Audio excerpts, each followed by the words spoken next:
காய்கத்திற்கு ஸ்தோத்திரம். உமது வசனத்தின்படி எங்களை உயிர்ப்பியும். மனிதனுடைய ஆத்துமா மண்ணோடு ஒட்டி கொண்டிருக்கிறது. பக்தன் சொல்கிறான், உம்முடைய வசனத்தின்படி எங்களை உயிர்ப்பியும். கர்த்தருடைய வசனமே ஆவியும் ஜீவனமாயிருக்கிறது. கர்த்தருடைய வசனமே ஆவியும் ஜீவனமாயிருக்கிறது. அவருடைய வசனமே சத்தியம். உம்முடைய சத்தியத்தினாலே பரிசுத்தமாக்கும். வானம் பூமி ஒளிந்து போனாலும் கர்த்தருடைய வார்த்தைகள் ஒளிந்து போவதில்லை.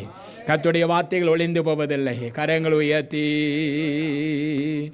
அன்பான எங்கள் தேவ ஆவியே, அன்போடு வரவேற்கிறோம். அன்பான எங்கள் தேவ ஆவியே, அன்போடு வரவேற்கிறோம். அடியார்கள் நாங்கள் ஒரு மனதோடு உம்மை அன்போடு வரவேற்கிறோம். அடியார்கள் நாங்கள் ஒரு மனதோடு உம்மை அன்போடு வரவேற்கிறோம். அடியார்கள் நாங்கள் ஒரு மனதோடு உம்மை அன்போடு வரவேற்கிறோம். வரவேற்கின்றோம் உம்மை வரவேற்கின்றோம். பரிசுத்தரே, வரவேற்கின்றோம் உம்மை வரவேற்கின்றோம். அடியார்கள் நாங்கள் ஒரு மனதோடு உம்மை அன்போடு வரவேற்கிறோம்.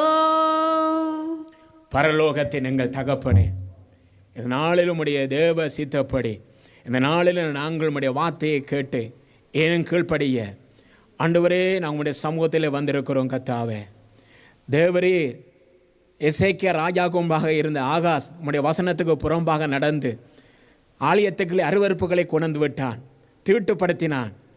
ஆண்டவரே, ஆனாலும் எசேக்கியா ராஜா தன் தகப்பன் வழியில் நடவாமல் தாவீதுடைய வழியில் நடந்து ஆலயத்தை சுத்திகரித்து பெரிய ஒரு எழுப்புதலை கொண்டு வந்தான். ஆண்டவரே, அதே போல் இந்த நாட்களில் நாங்கள் இந்த சபையிலே உம்முடைய வார்த்தையின்படி நடக்கவும் ஒரு சுத்திகரிப்பை கொண்டு வரவும் ஒரு உயிர்மீச்சியை கொண்டு வரவும் நாங்கள் ஜெபமனுகிறோம்.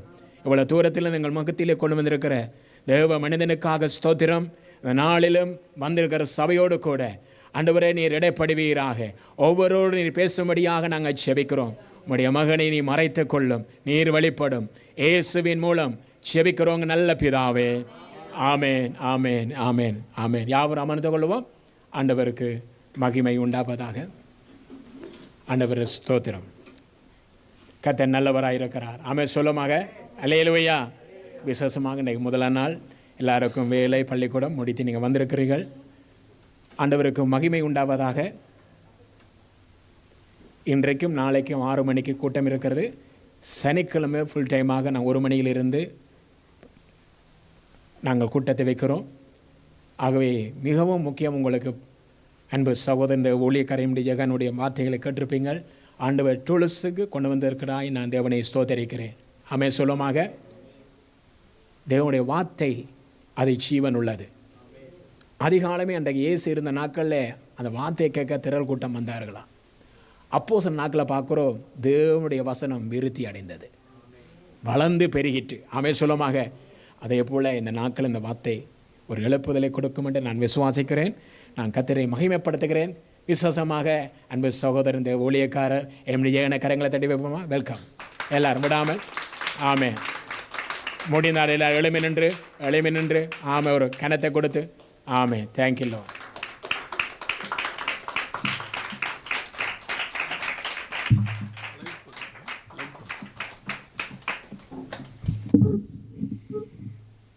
நாம் நின்ற வண்ணமாகவே ஜெபித்து நாம் கர்த்தருடைய வார்த்தைக்கு நிறைய கடந்து போவோம்.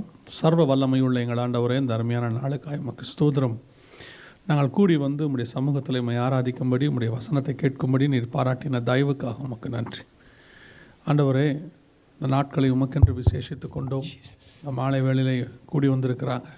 இவ்வளோ பேர் மத்தியில் கர்த்தர் நீர் பேச வேண்டுமா நாங்கள் ஜெபிக்கிறோம். 2 பேர் 3 பேர் உம்முடைய நாமத்தில் வந்தாலும் பேசுவேன் என்று சொல்லியிருக்கிற எங்கள் ஆண்டவர், அங்கே வருவேன் என்று வாக்குத்தத்தம் பண்ணின தேவன், இந்த மாலை வேளையிலும் நீர் எங்களோடு கூட வந்து பேசி ஆண்டவரே உம்முடைய வார்த்தைகளை அனுப்பி எங்களை எதற்காக கூட்டி சேர்த்தீரோ அந்த நோக்கத்தை நிறைவேற்ற வேண்டுமா நாங்கள் ஜெபிக்கிறோம்.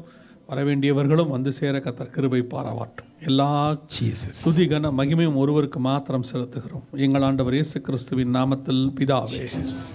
அல்லேலூயா. உட்காருவோம்.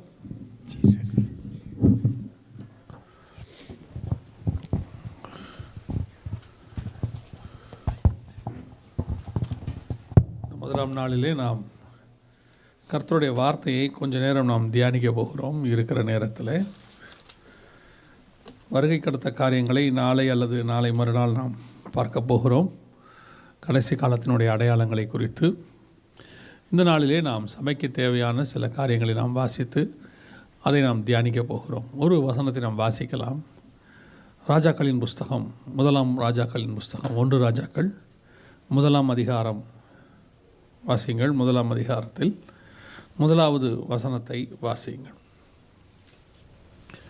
1 ராஜாக்களின் புஸ்தகம் 1ஆம் அதிகாரம் 1வது வசனம்.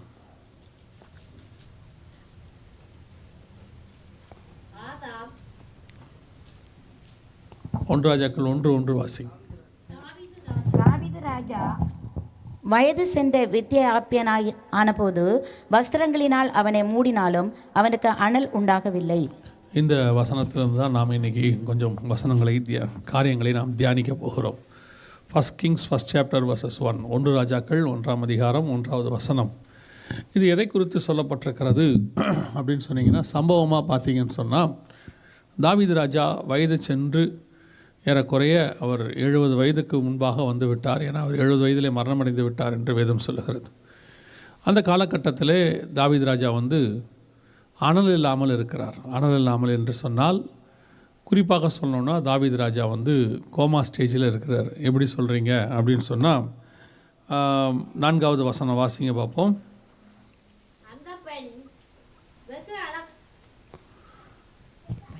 மைக்கு முக்கியம் இல்லை, நீங்கள் வாசிங்க.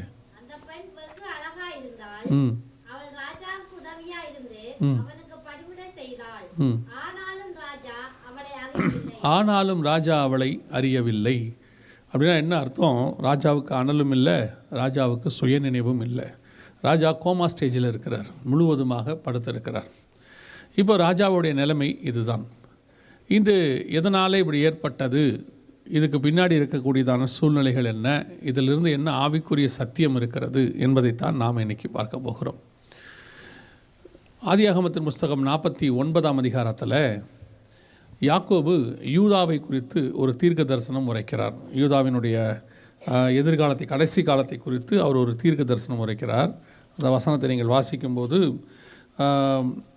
ஆதியாகமம் 49:9 வாசிங்க பார்ப்போம். ஆதியாகமம் 49:9.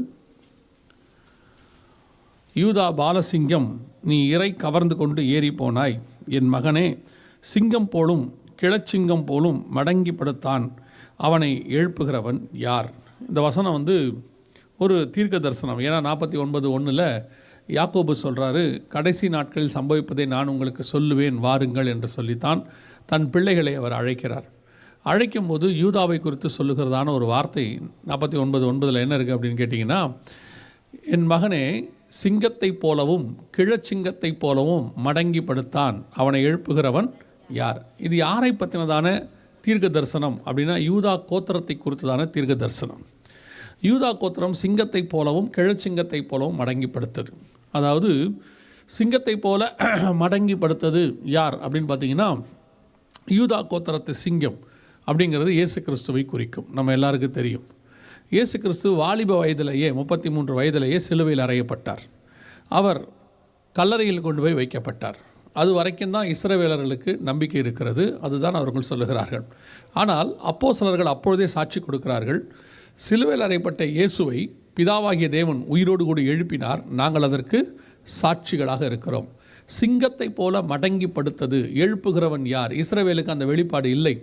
அப்பொழுது இயேசு கிறிஸ்துவை குறித்து அந்த தீர்க்க தரிசனம் அவருக்கு தெரிகிறது. யூதா கோத்திரம் இத்தோட மடங்கி படுத்துருச்சு, இயேசு கிறிஸ்துக்கு அப்புறம் அதில் ராஜா இல்லை, அதோட மடங்கி படுத்துட்டாரு, இதுக்கப்புறம் யூதா கோத்திரத்து ராஜா யார் அப்படின்னு சொல்லி அவரை எழுப்புகிறவன் யார், இனி யூதா கோத்திரத்தை யார் எழுப்ப முடியும் அப்படின்னு சொல்லி அவர் பார்க்கிறார். கிழச்சிங்கத்தை போல மடங்கி படுத்தான், அது யாரை குறிக்கிறது என்று சொன்னால், தாவீதை குறிக்கிறது. 1 ராஜாக்களின் புஸ்தகம் 1ஆம் அதிகாரத்தில் இங்கேயும் தாவீது அந்த இடத்துல கிளச்சிங்கத்தை போல ஒரு 68 வயசுலேருந்து 70 வயசுக்குள்ளே நான் நினைக்கிறேன், மேபி அந்த காலகட்டமாக தான் இருக்கணும். ஸோ அவர் சிங்கத்தை போல, அது யூதா கோத்திரத்து சிங்கம், அவரும் தான் அப்படி தான். அவர் இப்பொழுது மடங்கி படுத்துட்டார். அவரை எழுப்புகிறதுக்கு ஆள் இல்லை. இப்போ அவர் படுத்துட்டார் அந்த இடத்துல, அவ்வளோதான். அவரை எழுப்புகிறவன் யார்? இந்த தீர்க்க தரிசனம் இங்கே நிறைவேறுகிறது. யூதா சிங்கத்தை போலவும் கிளச்சிங்கத்தை போலவும் மடங்கி படுத்தான். இப்பொழுது தாவீது ராஜா கிளச்சிங்கத்தை போல மடங்கி படுத்தான். அனல் இல்லாமல் இருக்கிறான், அறியாமல் இருக்கிறான், ஒன்றுமே இல்லை, சூழ்நிலை அப்படி இருக்கிறது. இதே போல தான் உங்களுக்கும் எனக்குமான இந்த காலகட்டம், கடைசி காலகட்டம் இருக்கிறது. என்ன அப்படின்னு சொல்லி பார்த்தீங்கன்னு சொன்னால், இந்த லவோதிக்கேயா சபையை குறித்து ஆண்டவர் தீர்க்க தரிசனம் உரைக்கும் பொழுது ஒரு காரியத்தை சொல்லுவார். அதாவது, நீ அனலும் இல்லை குளிரும் இல்லை, அனலாக இருந்தாலும் பரவாயில்லை, குளிராக இருந்தாலும் பரவாயில்லை. அதில் ஒரு வார்த்தை என்ன இருக்குது? நீ அனலும் இல்லை அப்படின்னு இருக்கு. கடைசி கால சபை லவோதிக்கேயா கடைசி சபை. இப்போ சபை அனல் இல்லாமல் இருக்கிறது. தாவீதை குறித்து நான் வேதம் சொல்லுகிறது, அனல் இல்லை, அனல் உண்டாகவில்லை அப்படின்னு இருக்கிறது. சபை இப்பொழுது அனல் இல்லாத நிலைமையில் இருக்கிறது. என்னங்க எங்கள் சபையை சொல்கிறீங்களா? உங்கள் சபையை சொல்ல, ஓவராலாக உலகம் முழுவதும் இருக்கிற பெரும்பான்மையான சபைகளுடைய நிலைமை இன்றைக்கி என்னன்னு கேட்டிங்கன்னா, அனல் இல்லாத நிலைமை. சபை இன்றைக்கி அனல் உண்டாக்க முடியாத ஒரு நிலைமையில் இருக்கிறது. இதுவும் யூதா கோத்திரத்தில் வந்ததான சபை தான். ஏன்னா இயேசு கிறிஸ்து இந்த சபைக்கு தலைவராக இருக்கிறார், அவர் தான் இதற்கு தகப்பனாக இருக்கிறார். இப்போ புதிய ஏற்பாட்டு சபைக்கு அவர் தானே ராஜாவாக இருக்கிறார், தகப்பனாக இருக்கிறார். நாம் எல்லோரும் அவருடைய பிள்ளைகளாக இருக்கிறோம் என்று வேதம் சொல்லுகிறது. நம்மையும் கர்த்தர் ஆசாரியரும் ராஜாவுமாக தான் அழைத்திருக்கிறார் என்று வெளிப்படுத்தல் 1:6 சொல்லுகிறது. அப்படி இருக்கும் பொழுது நாம் இதே நிலைமையில் தான் இன்றைக்கி கடைசி கால சபை இருக்கிறது, படுத்திருக்கிறது. சபை இன்றைக்கி எதை போட்டு மூடினாலும் அனல் உண்டாக முடியாத நிலைமை. நீங்கள் பொதுவாக இன்றைக்கி நீங்கள் எடுத்துக்கிட்டிங்கன்னா, சபை இன்றைக்கி ஆக்டிவாக இருக்குது, சத்தமாக இருக்குது. சபை இன்றைக்கி பார்த்திங்கன்னு சொன்னால் ரொம்ப ஆக்டிவாக இருக்குது, சத்தமாக இருக்குது. ஆனால் அனலாக இருக்குதாங்கிறது தான் இப்போ கேள்வியே. இங்கே சபைக்கு இன்றைக்கி குறைச்சலே இல்லை, சபை கூட்டமாக இருக்குது, நிறைய கூட்டம் இருக்குது. சபையில் போனீங்கன்னா இன்றைக்கி நிறைய பேர் சொல்கிறாங்க, சபையில் கூட்டமாக ஜனங்க வராங்க. ஒரு விஷயத்தை நீங்கள் நன்றாக தெரிஞ்சுக்கணும்னா, வேதத்திலேருந்தே சொல்கிறேன், பெரிய கூட்டம் வருதுன்னா அதுக்கப்புறம் அந்த கூட்டம் எப்படி ஆகுதுங்கிறது தான் கேள்வி. கூட்டம் வர்றது தப்பு கிடையாது, அந்த கூட்டம் என்ன ஆகுது? இயேசுகிட்ட 5000 பேர் வந்தாங்க, ஆனால் 5000 பேர் வந்ததில் எத்தனை பேர் தேர்னாங்கன்னு பார்க்கணும். 5000 பேர் வந்த உடனே இயேசு அடுத்து சொல்லிட்டாரு, நீங்கள் என்னை அப்பத்துக்காக பின்பற்றுகிறீர்கள். அப்போ கூட்டம் வரும்போது எதுக்கு கூட்டம் வருதுன்னு பார்க்கணும். அப்போ கடைசியாக மிச்சம் மீதி எவ்வளோ இருந்துச்சுன்னா 12 பேர் தான் அவர்கிட்ட இருந்தாங்க. அவங்க யாருன்னா, அவங்க சொல்கிறாங்க எல்லாவற்றையும் விட்டு உண்மை பின்பற்றினோம். ரெண்டாவது அவன் சொல்கிறான் நித்திய ஜீவ வசனங்கள் உண்டு. இவன் தான் கடைசி வரைக்கும் கூட இருப்பான். ஏதாவது வாங்க வர கூட்டம் நிற்காது, போயிடும். 5000 பேர் வந்தாங்க, போயிட்டாங்க. 12 பேர் வந்தாங்க, 5000 பேர் வாங்க வந்தவங்க, 12 பேர் விட்டுட்டு வந்தவங்க. அப்போ இன்றைக்கி எந்த கூட்டம் சபையில் இருக்கிறது? சபை ஃபுல்லாக கேட்டு பாருங்கள், எல்லாருக்குமே சபை எழுப்புதல் அப்படின்னா என்ன? க்ரௌடு தான் எழுப்புதல். எழுப்புதல்ங்கிறது என்னன்னு கேட்டிங்கன்னா க்ரௌட். அப்போ 120 பேர் தான் அன்றைக்கி இருந்தாங்க, அது எழுப்புதலை கொண்டாந்தாங்க. அப்படின்னு பார்த்தா இன்றைக்கி கணக்குக்கு அது ரொம்ப சின்ன சர்ச்சு. அன்றைக்கி எழுப்புதலை கொண்டு வந்த ஃபஸ்ட்டு சர்ச்சு 120 பேர் தான். சரி, அன்றைக்கி 3000 பேர் வந்துட்டாங்க, 5000 பேர் வந்துட்டாங்க, இருந்துட்டாங்க. திருப்பி பாருங்கள், கரெக்டாக நீங்கள் போய் பாருங்கள், 6ஆம் அதிகாரம் 7ஆம் அதிகாரத்தில் நீங்கள் வாசிக்கும் போது வசனம் தெளிவாக சொல்லுது. 8ஆம் அதிகாரத்தில் சிதறி போனார்கள்னு இருக்குது. அப்படி தானே இருக்குது. சமாரியாவுக்கு சுவிசேஷம் என்னவாயிருச்சு? சிதறி போயிடுச்சு. அதோட அர்த்தம் என்ன அப்படின்னா, அந்த 5000 பேர் 8000 பேர் 3000 பேர் கூட 8000 பேர் சொல்கிறேன், யாரும் அதுக்கப்புறம் இல்லை, எல்லாம் சிதறி போயாச்சு. ஏன்? இவங்க எல்லாம் என்ன ஆகிட்டாங்க? அதுக்கப்புறம் பந்தி விசாரிப்புக்கு போயிட்டாங்க. எங்களுக்கு சாப்பாடு கிடைக்கல, கிரேக்கர்கள் நினைக்கப்படுறதில்ல. ஆஸ் யூஷுவல் வந்தாங்க கூட்டம், அதுக்கப்புறம் அவங்க எல்லாருமே சாப்பாட்டு கூட்டமாக மாறிட்டாங்க. எங்களுக்கு அது கிடைக்கல, இது கிடைக்கல அப்படின்னு சொல்லி அட்மினிஸ்ட்ரேஷன் ப்ராப்ளம் வர ஆரம்பித்தோன்னே ஸ்பிரிச்சுவாலிட்டி போயிருச்சு, அட்மினிஸ்ட்ரேஷன் வந்துருச்சு. ஸோ இப்போ அங்கே அதுக்கப்புறம் செதறி போயிட்டாங்க. இப்போ இதே நிலைமை தான். கூட்டம் இருக்குது, கூட்டம் எழுப்புதல் கிடையாது. நல்லா புரிஞ்சுக்கொள்ளுங்க, கூட்டம் எழுப்புதல் கிடையாது. என் கூட்டத்துக்கு 5000 பேர் வந்தாங்க, பெரிய எழுப்புதல் இல்லை. இயேசு அதுக்கப்புறம் ஒரு சமாரிய ஸ்திரீகிட்ட பேசினார், அங்கே ஒரு கிராமமே வந்துச்சு, அது எழுப்புதல். ஆமாம், அப்படி தானே. அங்கே ஒரு பிசாசு பிடிச்ச மனுஷனை போய் விடுதலை ஆக்கினார், திருப்பி அந்த கிராமமே ரட்சிக்கப்பட்டுருச்சு, அது எழுப்புதல். அப்போ எழுப்புதல் என்பது ஒருத்தரை வச்சும் வரும், 12 பேரை வச்சும் வரும். எழுப்புதல் என்பது கூட்டம் அல்ல. இன்னைக்கு சபை கூட்டத்தில் கான்சென்ட்ரேட் பண்ணிக்கிட்டு இருக்கு. They are all concentrating on the quantity, they are not concentrating on the quality. சபை ஆவிக்குரிய விதத்தில் கான்சென்ட்ரேட் பண்ணவே இல்லை. எல்லாருக்கும் என்ன தரிசனம் இருக்குது? பெருசாகணும் சர்ச்சு, பெருசாகணும் சர்ச்சு. ஆண்டவர் நினைச்சார்னா அப்படின்றதுக்குள்ள சபையை பெருசாக்கி விட்டுருவார். ஒரே ஒரு அற்புதம், ஒரு ஊரே ரட்சிக்கப்பட்டுரும். அவர் நினைச்சார்னா ஒரு நாள் ராத்திரியில் இஸ்ரவேல்னு ஒரு ராஜ்யத்தை உருவாக்கிடுவார். தேவனால் கூடாத காரியம் ஒன்றுமில்லை. He can do anything. ஏன் ஆண்டவர் செய்யாமல் இருக்காரு? அதான் கேள்வி. ஆண்டவருக்கு உங்களுக்கு தெரியும் நினைக்கிறேன், பிள்ளைக்கு தாய் பால் கொடுக்காட்டி பிள்ளை செத்து போயிடும். உண்மை தானே? ஆமாம் தானே? உண்மை தான். ஃபீட் பண்ணாட்டி பிள்ளை என்னவாயிடும்? செத்து போயிடும். அதே பிள்ளைக்கு ஃபீட் பண்ணி பண்ணி பண்ணி கொடுத்து மூக்கு வழியாக பால் வந்தாலும் பிள்ளை என்னவாயிடும்? செத்து போயிடும். அப்போ ஃபீடிங் கரெக்டாக பண்ணணும். ஒரு உலக பிரகாரமான தாய்க்கே ஃபீடிங் கரெக்டாக பண்ணணும்னு தெரியும்னா, சர்வ வல்லமை உள்ள தேவனுக்கு ஒரு சர்ச்சுக்கு எவ்வளோ ஃபீட் பண்ணணும்னு கரெக்டாக தெரியும். அவர் கொடுக்க மாட்டேன்னு சொல்கிற ஆண்டவர்லாம் கிடையாது. காலையில் எழுந்திரிச்சு பார்த்தீங்கன்னா இந்த பக்கமோ அந்த பக்கமோ பல கிலோமீட்டருக்கு காடை விழுந்து கிடக்கும். யாரும் அங்கே வந்து ஒன்றும் நஷ்டமே சொல்ல முடியாது, அவ்வளோ இருக்குது. ஆனால் ஏன் இன்னைக்கு சபை எதை கான்சன்ட்ரேட் பண்ணுதுங்கிறதா முக்கியம். குவான்டிட்டியா குவாலிட்டியா? இன்றைக்கி சபை குவான்டிட்டிக்குள்ளே போயிடுச்சு. சபை இன்னைக்கு அட்மினிஸ்ட்ரேஷனுக்குள்ளே போயிடுச்சு. இதெல்லாம் வேணாமா? இதெல்லாம் வேணும். ஆனால் இதெல்லாம் பேஸாக கிடையாது. சபையை நீங்கள் ஒரு வீட்டை எவ்வளோ வேணாலும் அழகாக கட்டுங்க, ஆனால் பேஸ்மெண்ட் ஸ்ட்ராங்காக போடாட்டி அழகாக கட்டி என்ன பிரயோஜனம்? இல்லையா? பேஸ்மெண்ட் ஸ்ட்ராங்காக இல்லை, மேலே நீங்கள் எத்தனை கோடி போட்டு கட்டினாலும் பிரயோஜனம் இல்லை. ஒரு காற்றுல கீழே விழுந்துருச்சுன்னா வேஸ்ட் தானே அத்தனையும். நீங்கள் பேஸ்மெண்ட்டை ஸ்ட்ராங்காக போட்டு மேல் சும்மா பாருங்க. இப்போ சில இடங்களுக்கெல்லாம் போய் பார்த்தோம், இப்போ ஜெர்மனிக்கெலாம் பார்க்குறோம், பேஸ் ஸ்ட்ராங்காக இருக்குது, மேலே பார்த்தீங்கன்னா அவங்க கட்டையிலே வீடு கட்டியிருக்கிறாங்க மொத்தமாக. ஏன்னா அழகாக அசிங்கமாக இருக்குது, அழகாக தான் இருக்குது. எத்தனை வருஷமாக இருக்குது? 20 வருஷம் 30 வருஷமாக இருக்குதுன்னு சொல்கிறாங்க. பேஸ்மெண்ட் ஸ்ட்ராங்காக இருக்கணும் இல்லையா? அதே மாதிரி தான் சபையினுடைய basement is based upon the spirituality. சபை அனலுள்ள சபையாக இருக்கணும். சபை அனல் இல்லாமல் அது ராஜாவாக இருந்தாலும் பிரயோஜனம் இல்லைல்ல. பெரிய ராஜா தான் படுத்து கிடக்கிறாரு. படுத்திருக்கிறது யாருன்னா தாவீது ராஜா. அனல் இல்லாவிட்டால் என்ன பிரயோஜனம்? எவ்வளோ பெரிய சயின்டிஸ்ட் அனல் இல்லாமல் பெட்டிக்குள்ளே வச்சுருந்தா என்ன பிரயோஜனம்? ஐயோ அவர் பெரிய சயின்டிஸ்ட்டுங்க, ஒரு 4 வருஷம் இருந்துட்டு போடணும் சொல்லுவாங்க. உடனே அடுத்தவங்க எப்போ எடுப்பீங்கன்னு தான் கேட்பாங்க. அடுத்த கேள்வி, நம்மக்கிட்ட ஒருத்தர் இறந்துட்டாருன்னா அடுத்த கேள்வி எப்போ ஃபியூனரல். இப்போலாம் நம்ம ரொம்ப முன்னாடியே அது கேட்டுக்கிறோம். சொன்ன உடனே ஐயோ அப்படின்ட்டு அடுத்த கேள்வி கேட்பான், எப்போ ஃபியூனரல்? ஏன்னா அதுக்கு அர்த்தம் என்ன? எப்போ எடுப்பீங்க? இதுக்கு மேலே அவரை வச்சுக்காதீங்கன்னு அர்த்தம். எவ்வளோ பெரிய உலக தலைவராக இருக்கட்டும் 10 நாளைக்கு மேலே வைக்க மாட்டாங்க எல்லோரும் வந்து பார்க்குறதுக்கு. எவ்வளோ பெரிய ஆளாக இருக்கட்டும் 1 மாதத்துக்கு மேலே வைக்க முடியாது. அவ்வளோதான், முடிஞ்சு, வேலை ஓவர். வச்சு என்ன பண்ண போகிறோம்? அதுக்கப்புறம் அனல் இல்லாத உடம்பை வச்சு ஒரு பிரயோஜனம் இல்லை. அனல் இல்லாத சபையை வச்சு ஒரு பிரயோஜனம் இல்லை. சபை அனல் இல்லாமல் படுத்து கிடந்து என்ன பிரயோஜனம்? இன்றைக்கி படுத்திருக்கிற தாவீது ராஜா யார் தெரியுமா? அவர் ஒரு காலத்தில் சிங்கத்தை ஜெயித்தவர், ஒரு காலத்தில் கரடியை ஜெயித்தவர். ஆமாம், அப்படி தானே? ஒரு காலத்தில் சிங்கத்தை ஜெயித்தவர், ஒரு காலத்தில் கரடியை ஜெயித்தவர், ஒரு காலத்தில் கோலியாத்தை ஜெயித்தவர்.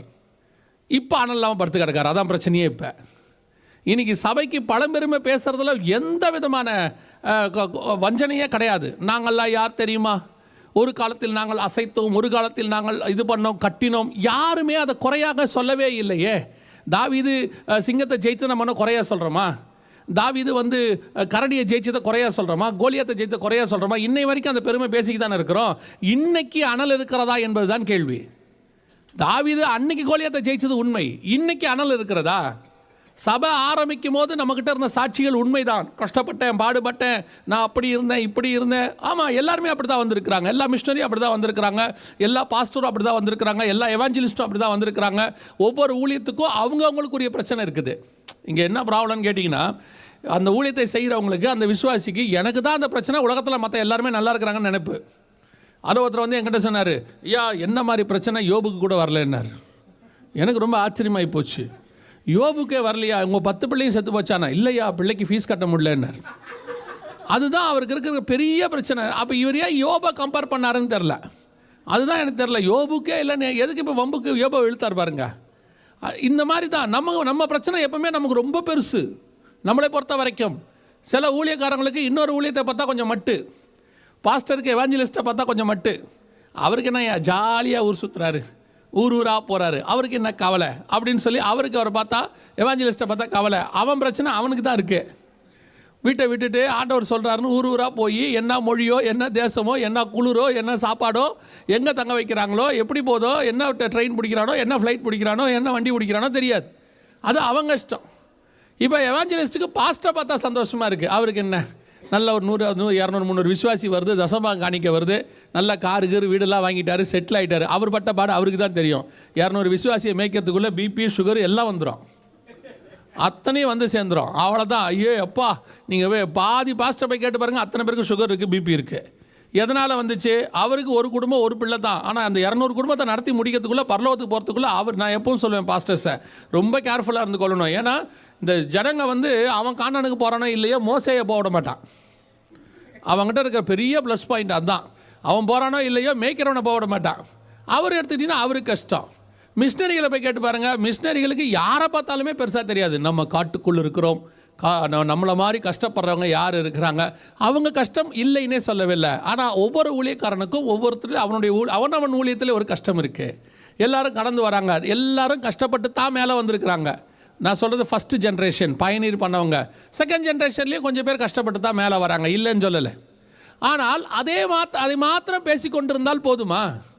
1972 அப்படி நான் இப்படி இருந்தேன், 1985 இப்படி இருந்தேன், 2010 அப்படி இருந்தேன். உண்மை சாட்சி, எந்த சாட்சியெல்லாம் தள்ளுவதற்கு இல்லை.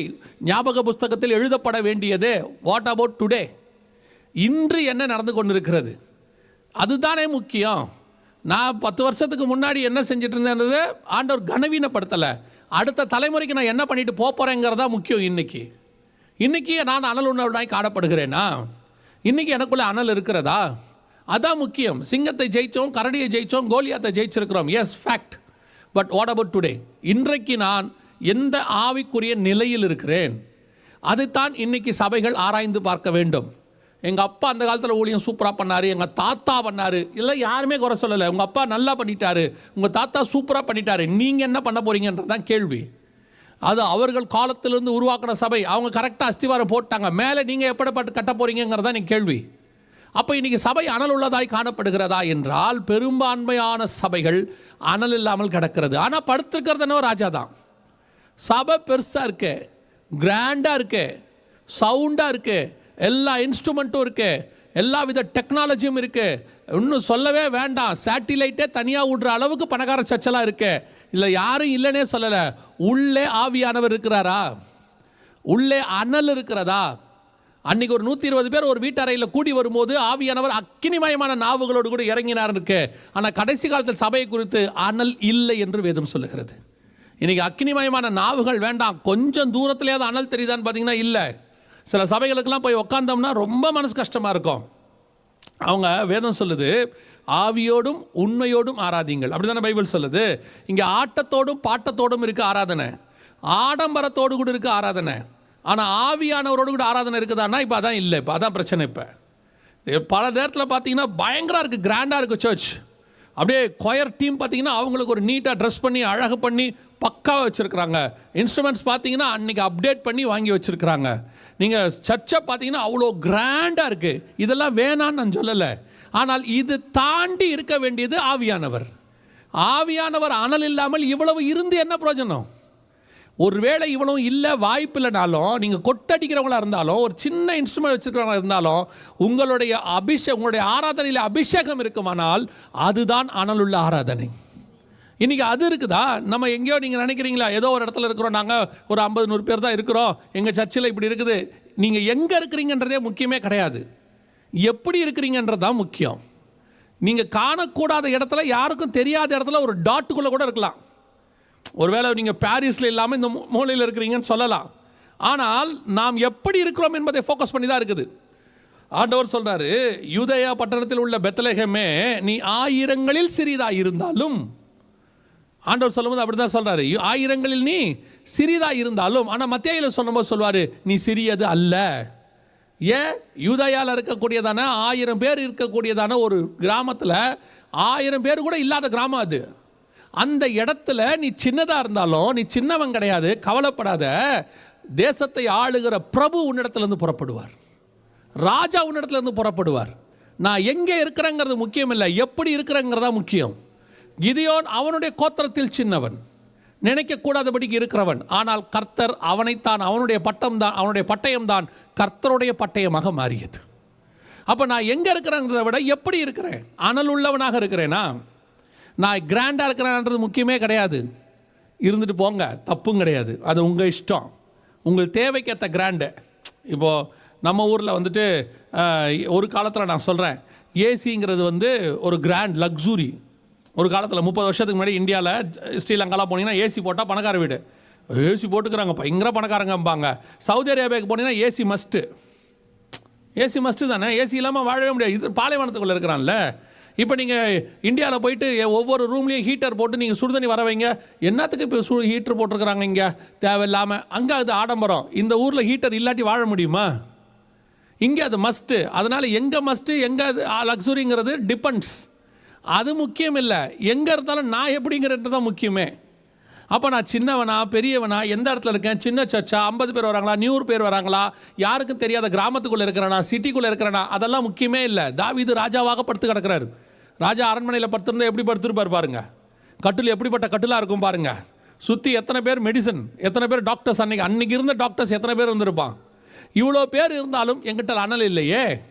இதுதான் இன்னைக்கு இருக்கக்கூடியதான ஆவிக்குரிய சபைகளுடைய ஊழியக்காரனுடைய நிலைமை. எங்ககிட்ட எல்லாமே இருக்குது, என்ன கேட்டாலும் கொண்டு வரக்கூடிய அளவுக்கு எல்லாம் இருக்குது. ஆனால் கொண்டு வர முடியாதது என்னென்னா பரலோகத்திலேருந்து உள்ளே வரக்கூடிய அனல். இது ஆவியானவர் கொடுக்கறதால் மட்டும்தான் வரும், இல்லைன்னா வரவே வராது. நீங்கள் நினச்சிங்கன்னா வெளிநாட்டிலேருந்து இன்ஸ்ட்ருமெண்ட்டை இறக்கிடலாம். நீங்கள் நினச்சிங்கன்னா தேவையான கேமராவை கொண்டு வந்து இறக்கிடலாம். அந்த அளவுக்கு இன்றைக்கி சக்தி ஆண்டவர் சில நிறைய ஊழியங்களுக்கு கொடுத்துருக்கிறார். அப்போ சிலர் காலம் மாதிரிலாம் இன்றைக்கி கிடையாது. பசியோ பஞ்சமோ பட்டயமோ நிர்வாணமோ இருக்குது, அது ஒரு குரூப்புக்கு இருக்குது. நான் பெரும்பான்மையானவங்களுக்கு சொல்கிறேன், டக்குன்னு இறக்கி எல்லாத்தையும் உடனே செய்கிற அளவுக்கு இருக்குது. ஆனால் எதையுமே காசு கொடுத்து வாங்க முடியாத ஒரு விஷயம் இருக்குது ஆவிக்குரிய வாழ்க்கையில், பரிசுத்தாவின் அபிஷேகம். அன்னைக்கிலேருந்து கேட்குறான், காசு கொடுத்தா கிடைக்குமா? இன்றைக்கி அதை மறைக்கிறதுக்கு எல்லாம் இருக்குது. இன்றைக்கி என்ன பண்ணுறாங்களா, பலவிதமான வஸ்திரங்களை போட்டு, அந்த வசனம் சொல்லுது, வஸ்திரங்களினால் அவனை மூடினாலும் அவனுக்கு என்ன உண்டாகவில்லை, ஆனால் உண்டாகவில்லை. எல்லாம் என்னென்னவோ ட்ரை பண்ணுறாங்க இந்த ஆவியானவரை கொண்டாடுறதுக்கு. எப்படியோ ட்ரை பண்ணுறாங்க. ஒரு காலகட்டத்தில் ஆவியானவரை கொண்டு வரத்துக்கு ஒன்றுமே இருக்காது. இப்போ மேல் வீட்டு அறையில் கூடினாங்கல்ல, அன்றைக்கி ஆவியானவர் எப்படி கொண்டு வந்தாங்க, ஒருமனப்பட்டு கூடினாங்க, ஆவியானவர் வந்துட்டார். இப்போ ஆவியானவர் கூண்டுறதுக்கு என்ன பண்ணுறோம், எவ்வளோக்கு எவ்வளோ வேகமாக கொட்டடிக்க முடியுமோ அடித்து பார்க்குறோம். கொட்டு ஸ்பீடாக அடித்தா ஆவியானவர் வேகமாக இறங்குறாரு, கொட்டை நிறுத்திட்டு ஆவியானவர் நின்றுறாரு. என்ன கேட்டிங்கன்னா அதுக்கு பேர் பரிசுத்த ஆவியில் கொட்டாவி. கொட்டடிச்சா வர்றது, கொட்டு நின்றுச்சுன்னா நின்று போகுது. இப்போ நீங்களுமே அப்படி தான் வச்சுருக்கிய, நானும் உங்களை சொல்லலை, பொதுவாக நீ கடைசி காலத்தில் அப்படி தான் வச்சுருக்கிய. என்ன வச்சுருக்கிய, ஒரு கடைசியாக ஆவி ஊற்றுறதுக்குன்னு 2 பாட்டு வச்சுருக்கோம் நம்ம. பொழிந்தீடும் வல்லமை, உன்னதத்தின் வல்லமை. அதை கடைசியாக பாடி இறக்குனா தான் ஆவியானவர் இறங்குவார். நீங்கள் இப்போ மெதுவான பாட்டில் ஆவியானவர் இறங்க மாட்டார், பார்த்துருக்கீங்களா? ஆவியானவருக்கு ஸ்லோ பீட் பிடிக்கிறதில்ல. இப்போ எல்லாம் 6/8 தான். ஆவியானவருக்கு இப்போ எல்லாம் அந்த பீட்டு தான் பிடிக்குது. அப்புறம் இன்னொரு பாட்டு இருக்குது, வல்லமை தேவை தேவா. அதானுங்க, வல்லமை தேவை தேவா, இப்போ தேவை தேவா, இன்றைய தேரம் தேவா, உடனே இமிடியேட்டாக ஊற்றுங்கப்பா. அப்போ தான் உங்களுக்கு அனல் இறங்குது, இல்லைன்னா இறங்க மாட்டேங்குது. இப்போ யோசிச்சு பாருங்க, ஃபாதர் பெர்க்மேன்ஸ் பாட்டு எவ்வளோ பாட்டு இருக்கு இல்லையா? ஆளுகை செய்யும் ஆவியானவரே, அவனுக்கு ஆவியாக இறங்க மாட்டேங்குது, இன்னும் கொஞ்சம் பெருசா, இன்னும் கொஞ்சம் ஸ்பீடா. அப்புறம் ஆளுகை செய்ய ஆவியானவரையே ஸ்பீடாக போகிறான், ஆளுகை செய்யும் ஆவி அப்படி ஆயிடுறான். அதை கொடுத்த ஆவியானவருக்கு எப்படி இருக்கும் பாருங்க. அவருக்கு அந்த டியூன் ஆண்டவர் தானே கொடுத்துருப்பாரு, அவருக்கு எப்படி இருக்கும் பாருங்க. இன்னைக்கு சபை என்ன இருக்குது, பலவிதமான வஸ்திரங்களால் மூடி பார்க்குது. அனல் வருமா, கொட்டடிச்சு பார்க்குது, இன்ஸ்ட்ருமெண்ட்டை போட்டு பார்க்குது, ஏற்ற இறக்கத்தோடு பேசி பார்க்குது, கத்தி பார்க்குது, என்னென்னோ செஞ்சு பார்க்குது, அனல் உண்டாகவில்லை. இன்னைக்கு இதுதான் சபையினுடையதான நிலைமை. ஒன்று மட்டும் ஆண்டவர் தெளிவாக நம்ம இடத்துல எதிர்பார்க்கிறார், என்ன தெரியுமா? நாம் அனல் உள்ள ராஜாக்களாக இருக்க வேண்டும். நான் ராஜாவும் ஆசாரியனுமாக இருப்பது முக்கியமில்ல, அனலுள்ள ராஜாவாக இருக்கிறேனா? என் ஆவிக்குரிய வாழ்க்கை அனல் உள்ளதாக இருக்கிறதா? இன்றைக்கி உங்களுடைய ஆவிக்குரிய வாழ்க்கையை கர்த்தர் உங்களுக்கு கொடுத்துருக்கிற வீடு, கர்த்தர் உங்களுக்கு கொடுத்துருக்கிறதான ஆசீர்வாதம் என்று சொல்லக்கூடிய உலக ஆசீர்வாதம், கர்த்தர் உங்களுக்கு கொடுத்துருக்கிற குடும்பம், கர்த்தர் உங்களுக்கு கொடுத்துருக்கிற ஊழியம், இதை வைத்து நிர்ணயம் பண்ணாதிருங்கள். இது எதுவுமே ஆவிக்குரிய வாழ்க்கையினுடைய அளவு கிடையாது, புரியுதா? அதெல்லாம் உங்களுக்கு கொடுக்கப்பட்ட தேவைகளை கர்த்தர் சந்திச்சிருக்கிறார்.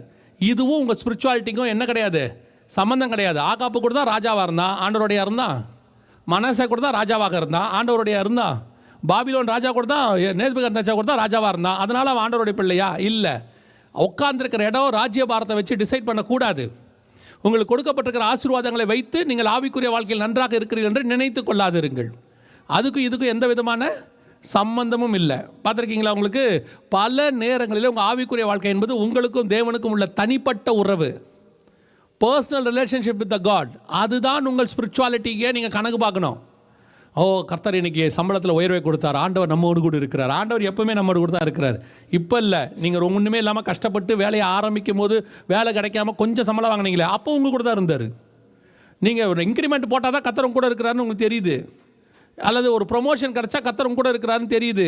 நீங்கள் நினச்ச ஏதோ ஒரு காரியம் நடந்துருச்சுன்னா பிரைஸ் தி லார்ட், கர்த்தர் நம்ம கூட இருக்கிறாரு. பின்ன பிறக்கும் போதுலேருந்து கூட தான் இருக்கிறார் ஆண்டவர், அவர் இல்லாமல் இல்லை. அப்போ நீங்கள் கர்த்தரோட கூட எங்கே இருக்கிறீங்க? அதான கேள்வி இன்னைக்கு. அப்போ நான் எதை வச்சு கம்பேர் பண்ணணும்? என்னுடைய அனலுள்ள வாழ்க்கை, எனக்கும் தேவனுக்கும் உள்ளதான ரிலேஷன்ஷிப், எனக்கும் கர்த்தரோடு கூட இருக்கக்கூடியதான ஐக்கியம், இதை வச்சுட்டு தான். அதனால தான் வேதம் சொல்லுது 1 கொரிந்தியர் 11:31, நம்மை நாமே நிதானித்து அறிந்தோமானால் நாம் நியாயம் தீர்க்கப்படும். என்ன நான் ஆராய்ஞ்சு பார்க்கணும், நான் கர்த்தரோடு இருக்கேன்னா அனல் எனக்குள்ளே இருக்குதா? இந்த அனலை உண்டாக்குவதற்கு நீங்கள் வேறு எதையும் முயற்சி பண்ணாதீங்க. நிறைய பேர் ஒரு முயற்சி பண்ணுறாங்க. என்ன பண்ணுறாங்க? அந்த ஆராதனைக்கு போனால் அனல் இறங்கும். சிலர் வந்து இருக்கிற சர்ச்சை விட்டுட்டு இன்னொரு சர்ச்சுக்கு போகிறாங்க, அந்த சர்ச்சுக்கு போனால் அபிஷேகம் இறங்கும். இன்னும் கொஞ்சம் பேர் இருக்கிறாங்க, ஒரு ஊழியக்காரர்கிட்ட போய் ஜெபம் பண்ணால் அபிஷேகம் இறங்கும். எனக்கு தெரிஞ்சு நான் சொல்கிறேன், கதவை சாத்திட்டு முழங்கால் போட்டு ஜெபம் பண்ணிங்கன்னா அந்த ஆவியானவர் அங்கேயே இறங்குவதற்கு வல்லமை உள்ளவராக இருக்கிறார். அவர் இன்னொருத்தர் வழியாக தான் உங்களுக்குள்ளே இறங்கணுன்ற அவசியம் இல்லை. நீங்கள் அனல் இல்லாமல் விழுந்து கிடந்தீங்கன்னா இன்னொரு அனல் உள்ளவன் தேவைப்படுகிறார். 2 பேர் இருப்பார்கள், ஒருத்தர் அனல் இல்லைன்னா இன்னொருத்தர் அனல் உண்டாக்குவான்னு பைபிள் சொல்லுது. நீங்களே அனலாக இருக்கும்போது இன்னும் அனல் உள்ளவர்களாக தான் மாறணும். நீங்கள் இன்றைக்கி டிபெண்ட்ஸ் ஏதாவது ஒரு மினிஸ்ட்ரி டிபெண்ட்ஸ், இல்லைனா ஏதாவது ஒரு ஊழியக்காரனை டிபெண்ட் பண்ணுறீங்க, இல்லைனா நீங்கள் வேறு ஏதாவது ஒன்று ட்ரை பண்ணுறீங்க. எந்த வஸ்திரத்தை மூடினாலும் உங்களுக்கு அனல் வராது. அந்த அனலை நீங்கள் தான் உங்களுக்கு உள்ளிருந்து தான் வரணும். அப்போ இந்த அனலை உண்டாக்குறதுக்கு என்ன செய்யணும்? இப்போது அவங்க என்ன செய்யணும்னு உங்களுக்கு சொல்கிறாங்க பாருங்கள், அதான் சொல்யூஷன். வாசிங்க 2வது வசனத்தை வாசிங்க. 1 ராஜாக்கள் 1:2 வாசிங்க.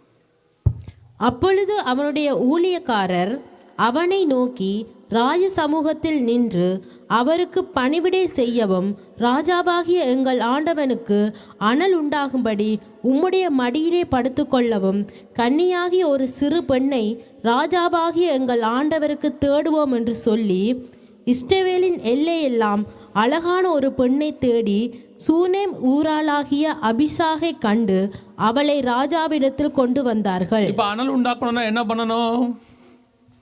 ராஜாவுக்கு அனல் உண்டாக்கணும்னா என்ன பண்ணணும்? இஸ்ரவேல் எல்லை எங்கும் தேடி ஒரு சிறு பெண்ணை கொண்டு வரணும். அப்படி தானே பைபிள் சொல்லுது? ஆமாம் தானே? சரி, ராஜாவுக்கு அனல் உண்டாக்குறதுக்கு இஸ்ரவேல் முழுக்க ஒரு பெண்ணை தேடி அனல் உண்டாக்க கொண்டு வர வேண்டும் அப்படின்னு பைபிள் சொல்லுது. அப்படி தான் அவங்க சொல்கிறாங்க. ராஜா அந்த கூட இருந்த அவருடைய அமைச்சர்கள், கூட இருக்கிறவங்களாம், ஊழியக்காரர்கள்லாம் சொல்கிறாங்க. ஆனால் என்ன ஆச்சரியன்னா, இந்த ராஜாவுக்கு அனல் உண்டாக்க வேண்டிய பொறுப்பு யாருக்கிட்ட இருக்குன்னா, ராஜாவுக்கு 8 மனைவிகள் இருக்கிறாங்க. ராஜாவுக்கு எத்தனை மனைவி? 8 மனைவி இருக்கிறாங்க. கணக்கின்படி மறுமனையாட்டிகள் இருக்காங்க. 8 மனைவி இருக்கிறாங்க. மீகாலிருந்து அபிகாயில் வரைக்கும் 8 மனைவி இருக்கிறாங்க. இவர்கள் தான் அனல் உண்டாக்க வேண்டியவர்கள், பொறுப்புள்ளவர்கள். அனல் உண்டாக்க வேண்டிய பொறுப்புள்ளவர்கள் இவங்க தான். ஆனால் ஏன் இவர்களால் ராஜாவுக்கு அனல் உண்டாக்க முடியவில்லை? ராஜாவுக்கு அனல் உண்டாக்க வேண்டியது இவங்களுடைய பொறுப்பு தானே. ஆனால் இவர்களால் ஏன் அனல் உண்டாக்க முடியவில்லை? இவங்கெல்லாம் யார்? ஒரு காலத்தில் ராஜாவால் நேசிக்கப்பட்டவர்கள். பத்சேபால், மீகா ராஜாவால் நேசிக்கப்பட்டவர்கள் இல்லையா? ராஜாவை நேசித்தவர்கள் அபிகாயில், தேடி வந்தவங்க. ஒன்று ராஜா நேசிக்கிறது, இல்லை ராஜாவை நேசிக்கிறவங்க. இப்படிப்பட்டவங்க இருந்தும் ராஜாவுக்கு அனல் உண்டாக்க வேறொரு சிறு பெண் தேவைப்படுகிறது. ஏன் இந்த இவர்களால், மறுமனையாட்டிகளால், இவர்களால் இந்த அனலை உண்டாக்கக்கூடிய நிலைமைக்கு வர முடியவில்லை அப்படின்னு கேட்டிங்கன்னா, இவர்கள் எல்லாருமே ஒரு காலத்தில் ராஜாவுக்காக நேசித்தவர்கள் தான், ராஜாவுக்கு அனல் உண்டாக்கினவர்கள் தான், ராஜாவால் விரும்பப்பட்டவர்கள் தான். அதில் எந்த விதமான மாற்று கருத்தும் இல்லை. ஆனால் இன்னைக்கு இவர்களாலும் ராஜாவுக்கு அனல் உண்டாக்க முடியவில்லை. இன்னைக்கு எத்தனையோ பெரிய பெரியதான சபைகள், பெரிய பெரிய ஊழியக்காரர்கள், நான் எல்லாரையுமே சொல்லலை, இந்த மாதிரி ஒரு காலத்தில் கர்த்தருக்காக எழும்பி பிரகாசித்தவர்கள், கர்த்தருக்காக வைராக்கியம் பாராட்டினவர்கள், கர்த்தரால் நேசிக்கப்பட்டவர்கள், கர்த்தரை நேசித்தவர்கள், கர்த்தரே நேசித்து அவங்க ஊழியத்துக்கு அழைச்சி கூட்டு வந்தார், அப்படிப்பட்டவங்க இருக்கிறாங்க. அதே நேரத்தில் கர்த்தருக்காக வாலண்டியராக தன்னை ஒப்பு கொடுத்து ஜீவனோ மரணமோன்னு வந்தவங்களும் இருக்கிறாங்க. அப்படிப்பட்ட வைராக்கியமான எத்தனையோ பேர் இன்னைக்கு இருக்கிறாங்க. ஆனால் இவர்கள் எல்லாம் இருக்கிற இந்த காலகட்டத்தில் சபை ஏன் அனல் இல்லாமல் இருக்கிறது? நான் ஏதோ அனல் இல்லாமல் இருக்குதுன்னு சபையெல்லாம் அப்படி இருக்குதான்னா, பெரும்பான்மையான சபை எல்லா ஊழியக்காரங்களுமே நீங்கள் சொல்கிறது என்ன, அந்த காலத்து மாதிரி தெரியும், எல்லாருக்கும் தெரியும். ஒரு 30 வருஷத்துக்கு முன்னாடி இருந்த சபையினுடைய அனல் இன்னைக்கு கிடையாது. ஒரு 35 வருஷத்துக்கு முன்னாடி இருந்த ஆவிக்குரிய அனல் இன்னைக்கு கிடையாது சபையில். அன்னைக்கு இருந்த வைராக்கியம் கிடையாது. இன்னைக்கு சபை எந்த அளவுக்கு ஆயிருச்சு, அன்னைக்கு சினிமா பார்க்கறது, சினிமா பாட்டு கேட்கறது கூட தவறென்று அவர்களாகவே செல்ஃப் கான்ஃபிடன்ஸ் இதில் இருந்தாங்க, அவங்க ஒரு கான்ஷியஸில். இன்னைக்கு சபையில் வந்து சினிமா பாட்டை பாடினாலும் கைத்தட்டி விசில் அடிக்கிற அளவுக்கு பெரிய ஊழியக்காரங்க போயிட்டாங்க. அன்னைக்கு வைராக்கியமாக பேசினவங்களே போயிட்டாங்க இன்னைக்கு. அப்படி இருக்கும் பொழுது ஏன் இவர்களால் அனல் உண்டாக்க முடியவில்லை? இவர்கள் எல்லாரும் ஒரு காலத்தில் வைராக்கியமாக இருந்தவங்க தான். அதான் திருப்பி சொல்கிறேன். பத்சேபாள் உங்களுக்கு சொல்லவே வேண்டிய அவசியம் இல்லை, மீகாலை பற்றி சொல்ல வேண்டிய அவசியம் இல்லை, அபிகாயல் சொல்ல வேண்டிய அவசியம் இல்லை. எல்லாத்தையும் எடுத்துகிட்டு வந்தாங்க. இவங்க எல்லாருமே ஒன்று ராஜாவால் நேசிக்கப்பட்டாங்களா, ராஜாவை நேசித்தாங்க, அந்த அளவுக்கு இருந்தாங்க. ஆனால் இன்னைக்கு ஏன் இவங்களால் முடியல அப்படின்னு பார்த்தா, இவங்க எல்லாம் ராஜகுமார்த்திகளாய் மாறிட்டாங்க. அன்னைக்கு ராஜா நேசிக்கும் போது இருந்ததை விட இவங்களாம் இப்போ எப்படி ஆயிட்டாங்க, ராஜகுமார்த்திகளாக மாறிட்டாங்க. அன்னைக்கு ராஜா மேலே நேசம் மட்டும் இருந்துச்சு, இன்னைக்கு ராஜ்யபாரத்தில் பங்கு வந்துடுச்சு, ராஜா குமாரத்திகளாக மாறிட்டாங்க. இப்போ இவங்களாலையும் அவருக்கு அனல் உண்டாக்க முடியவில்லை. காரணம், இவங்களும் ராஜ்யபாரத்துக்குள்ளே விழுந்துட்டாங்க. இன்னைக்கு ஆரம்பிக்கும் போது வைராக்கியமாய் ஆரம்பிக்கப்பட்ட பல ஊழியங்கள், பல ஊழியர்கள், பல விசுவாசிகள், இன்னைக்கு நீங்கள் வைராக்கியமாக இருக்கீங்களா? இன்னைக்கு உங்கள் ஆவிக்குரிய வாழ்க்கை அடுத்த கட்டத்துக்கு போயிருக்குதா, இல்லை உங்களை அனல் இன்னும் போயிட்டே இருக்குதா? யோசித்து பாருங்கள். மோசேயை குறித்து பார்க்கும் பொழுது ரொம்ப ஆச்சரியம். 40வது வயசில் அவர் வந்து வனாந்தரத்துக்கு போகிறார். 80வது வயசில் ஆண்டவரை இதில் பார்க்குறார், அந்த மலையில் முச்செடியில் பார்க்குறார். யாத்திராகம் 3ல் 80வது வயசு இருக்கும், பார்க்குறார். அவர் பார்த்த அந்த அனல், அங்கே பார்க்குற ஒரு அனல், அந்த அனல் நம்ம வாழ்நாளெல்லாம் நம்ம பார்க்காத தரிசனம். அது நம்ம லைஃப்லேயே நம்ம யாருமே அந்த மாதிரி இப்போ ஆவி பரிசுத்தாவி ஊற்றப்பட்ட பிறகு கூட நம்ம அப்படி ஒரு காட்சியை நம்ம இன்னும் பார்க்கல. அவர் அப்போவே பார்த்துட்டார், ஃபஸ்ட்டு பார்த்துட்டார். ஆனால் அவருக்கு அதில் ஒரு சாட்டிஸ்ஃபேக்ஷனே வரல. அடுத்த கட்டத்துக்கு அவர் போயிட்டே இருக்கிறார். அடுத்து மலைக்கு மேலே ஆண்டவர் கூப்பிட்றாரு, அங்கே ஒரு மகிமையை காட்டுறாரு. அடுத்து சொல்கிறாரு, நான் உங்களுக்கு நியாயப்பிரமாணம் கொடுக்க போகிறேன், நீ சொல்கிறத கேட்டு ஜனங்க பயப்பட வரைக்கும் ஜனங்கிட்ட என்னுடைய மகத்துவத்தை காட்டுவேன். அப்படியே ஜனங்கள்லாம் பயப்படுறாங்க. அதுக்கு நடுவில் ஒரு மேகத்துக்குள்ளே போகிறார். ஜனங்க மோசையை பார்க்குறாங்க, என்னடா இவ்வளோ பெரிய ஜைஜான்டிக்காக இருக்குது காட்ஸோடைய ப்ரெசன்ஸ், இதுக்குள்ளே போகிறானே. அதையும் பார்த்துட்டாரு. இப்போ அவர் சாட்டிஸ்ஃபை ஆகிட்டாரா, திருப்தி ஆகிட்டாரா? இல்லை. அதுக்கப்புறமா போய் கற்பலகையில் வாங்கி 2வது தடவை போகிறார், கற்பலகையில் வாங்கிட்டு வர்றார். இப்படி காடோட முகமுகமாக ஆயிட்டார். ஒரு இடத்துல ஆண்டவரை பார்த்து கேட்குறாரு, ஆண்டவரே நான் முகத்தை பார்க்கணும், இப்படி மகிமையை பார்க்க வேண்டும். ஏன்பா முச்செடியில் பார்த்ததுக்கே சாட்டிஸ்ஃபை இருக்கணுமே? நம்மெல்லாம் வாழ்க்கையில் ஒரு சாட்சியை வச்சுக்கிட்டு நம்ம வாழ்க்கையை ஓட்டிடுறோம். ஓ அந்த காலத்திலே கர்த்தர் அப்படின்ட்டு அதே சாட்சியை 30 வருஷம் ஓட்டிட்டோம். நான் அந்த சாட்சியை கேவலமாக சொல்லலை, அந்த சாட்சிக்கு அப்புறம் என்ன வளர்ச்சின்னு தான் கேட்குறேன். அந்த ஒரு சாட்சி தான் லைஃப். ஆண்டவருக்காக ஒன்றை விட்டு வந்தேன், ஒன்றை தான் விட்டீங்க, 9 வாங்கிட்டோம். விட்டது 1 தான், 9 வாங்கிட்டோம். இன்னும் விட்டது தான் சொல்கிறோம், கொடுத்த 9 சொல்கிறது இல்லை. 1974 ஆமாம், 2024 இந்த 50 வருஷத்தில் ஆண்டவர் அதை விட 100 மடங்கு 1000 மடங்கு திருப்பி கொடுத்துட்டார். ஆனால் நான் எந்த அளவுக்கு வளர்ந்துருக்கிறேங்கிறதான் கேள்வி. இதுதான் கொஸ்டின். இப்போ அவன் முச்சடியில் பார்த்துட்டான், அதோடு அவன் சாட்டிஸ்ஃபை ஆகலை, திருப்தி ஆகலை. அடுத்து போகிறான். இப்போ எந்த இடத்துக்கும் அவன் வந்துட்டான்னு கேட்டிங்கன்னு சொன்னால், கண்மலை வெடிப்புக்கிட்ட வந்தாச்சு. வசனம் சொல்லுது, ஆண்டவர் சொல்கிறாரு, நான் கடந்து போவேன், என் முகத்தை பார்க்க முடியாது, என் பின்புறத்தை நீ பார்ப்பாய். அந்த இடத்துக்கு வராம பாருங்க. இதுதான் ஆவிக்குரிய வாழ்க்கையினுடைய வளர்ச்சி. இந்த வளர்ச்சி இருக்கா? இன்னைக்கு ராஜாவாகி உக்காந்துட்டோம் எல்லாரும். ஒரு காலத்தில் பத்சேபாள் மாதிரி, மீகால் மாதிரி, அபிகாயில் மாதிரி நாம் வைராக்கியமாக வந்தவங்க தான், யாரும் இல்லைன்னே சொல்லலை. இப்போ ராஜா எப்படி ஒரு காலத்தில் அனலாக இருந்து இன்னைக்கு அனல் இல்லாமல் இருக்கிறாரோ, அதே மாதிரி அனல் உண்டாக்க முடியாத இடத்தில் நாம் இருக்கிறோம். அதுவும் நம்மளுடைய பிரச்சனை தான். இன்னைக்கு நம்ம மூலமாக எழுப்புதல் வருமா? நம்மளை கொண்டு கர்த்தர் எழுப்புதலை கொண்டு வரும். இப்போ ராஜா படுத்திருக்கிறார், அவர் எழுப்பணும் தானே, அது ஒரு எழுப்புதல். ராஜ்ய பாரத்தை எழுப்பணுன்றது அவனுக்கு. சபைகளில் கடைசி காலத்தில் எழுப்புதல் வரணுங்கிறது நமக்கு. எல்லாரும் சொல்கிறாங்க, ஓ எழுப்புதல் வரும், நான் எழுப்புதல் வராதுன்னே சொல்ல. ஒரு குரூப் சொல்லுது எழுப்புதலே வராதுன்னு. நான் அந்த மாதிரிலாம் சொல்லலை. எழுப்புதல் வரணும், எதிர்பார்க்குறோம்.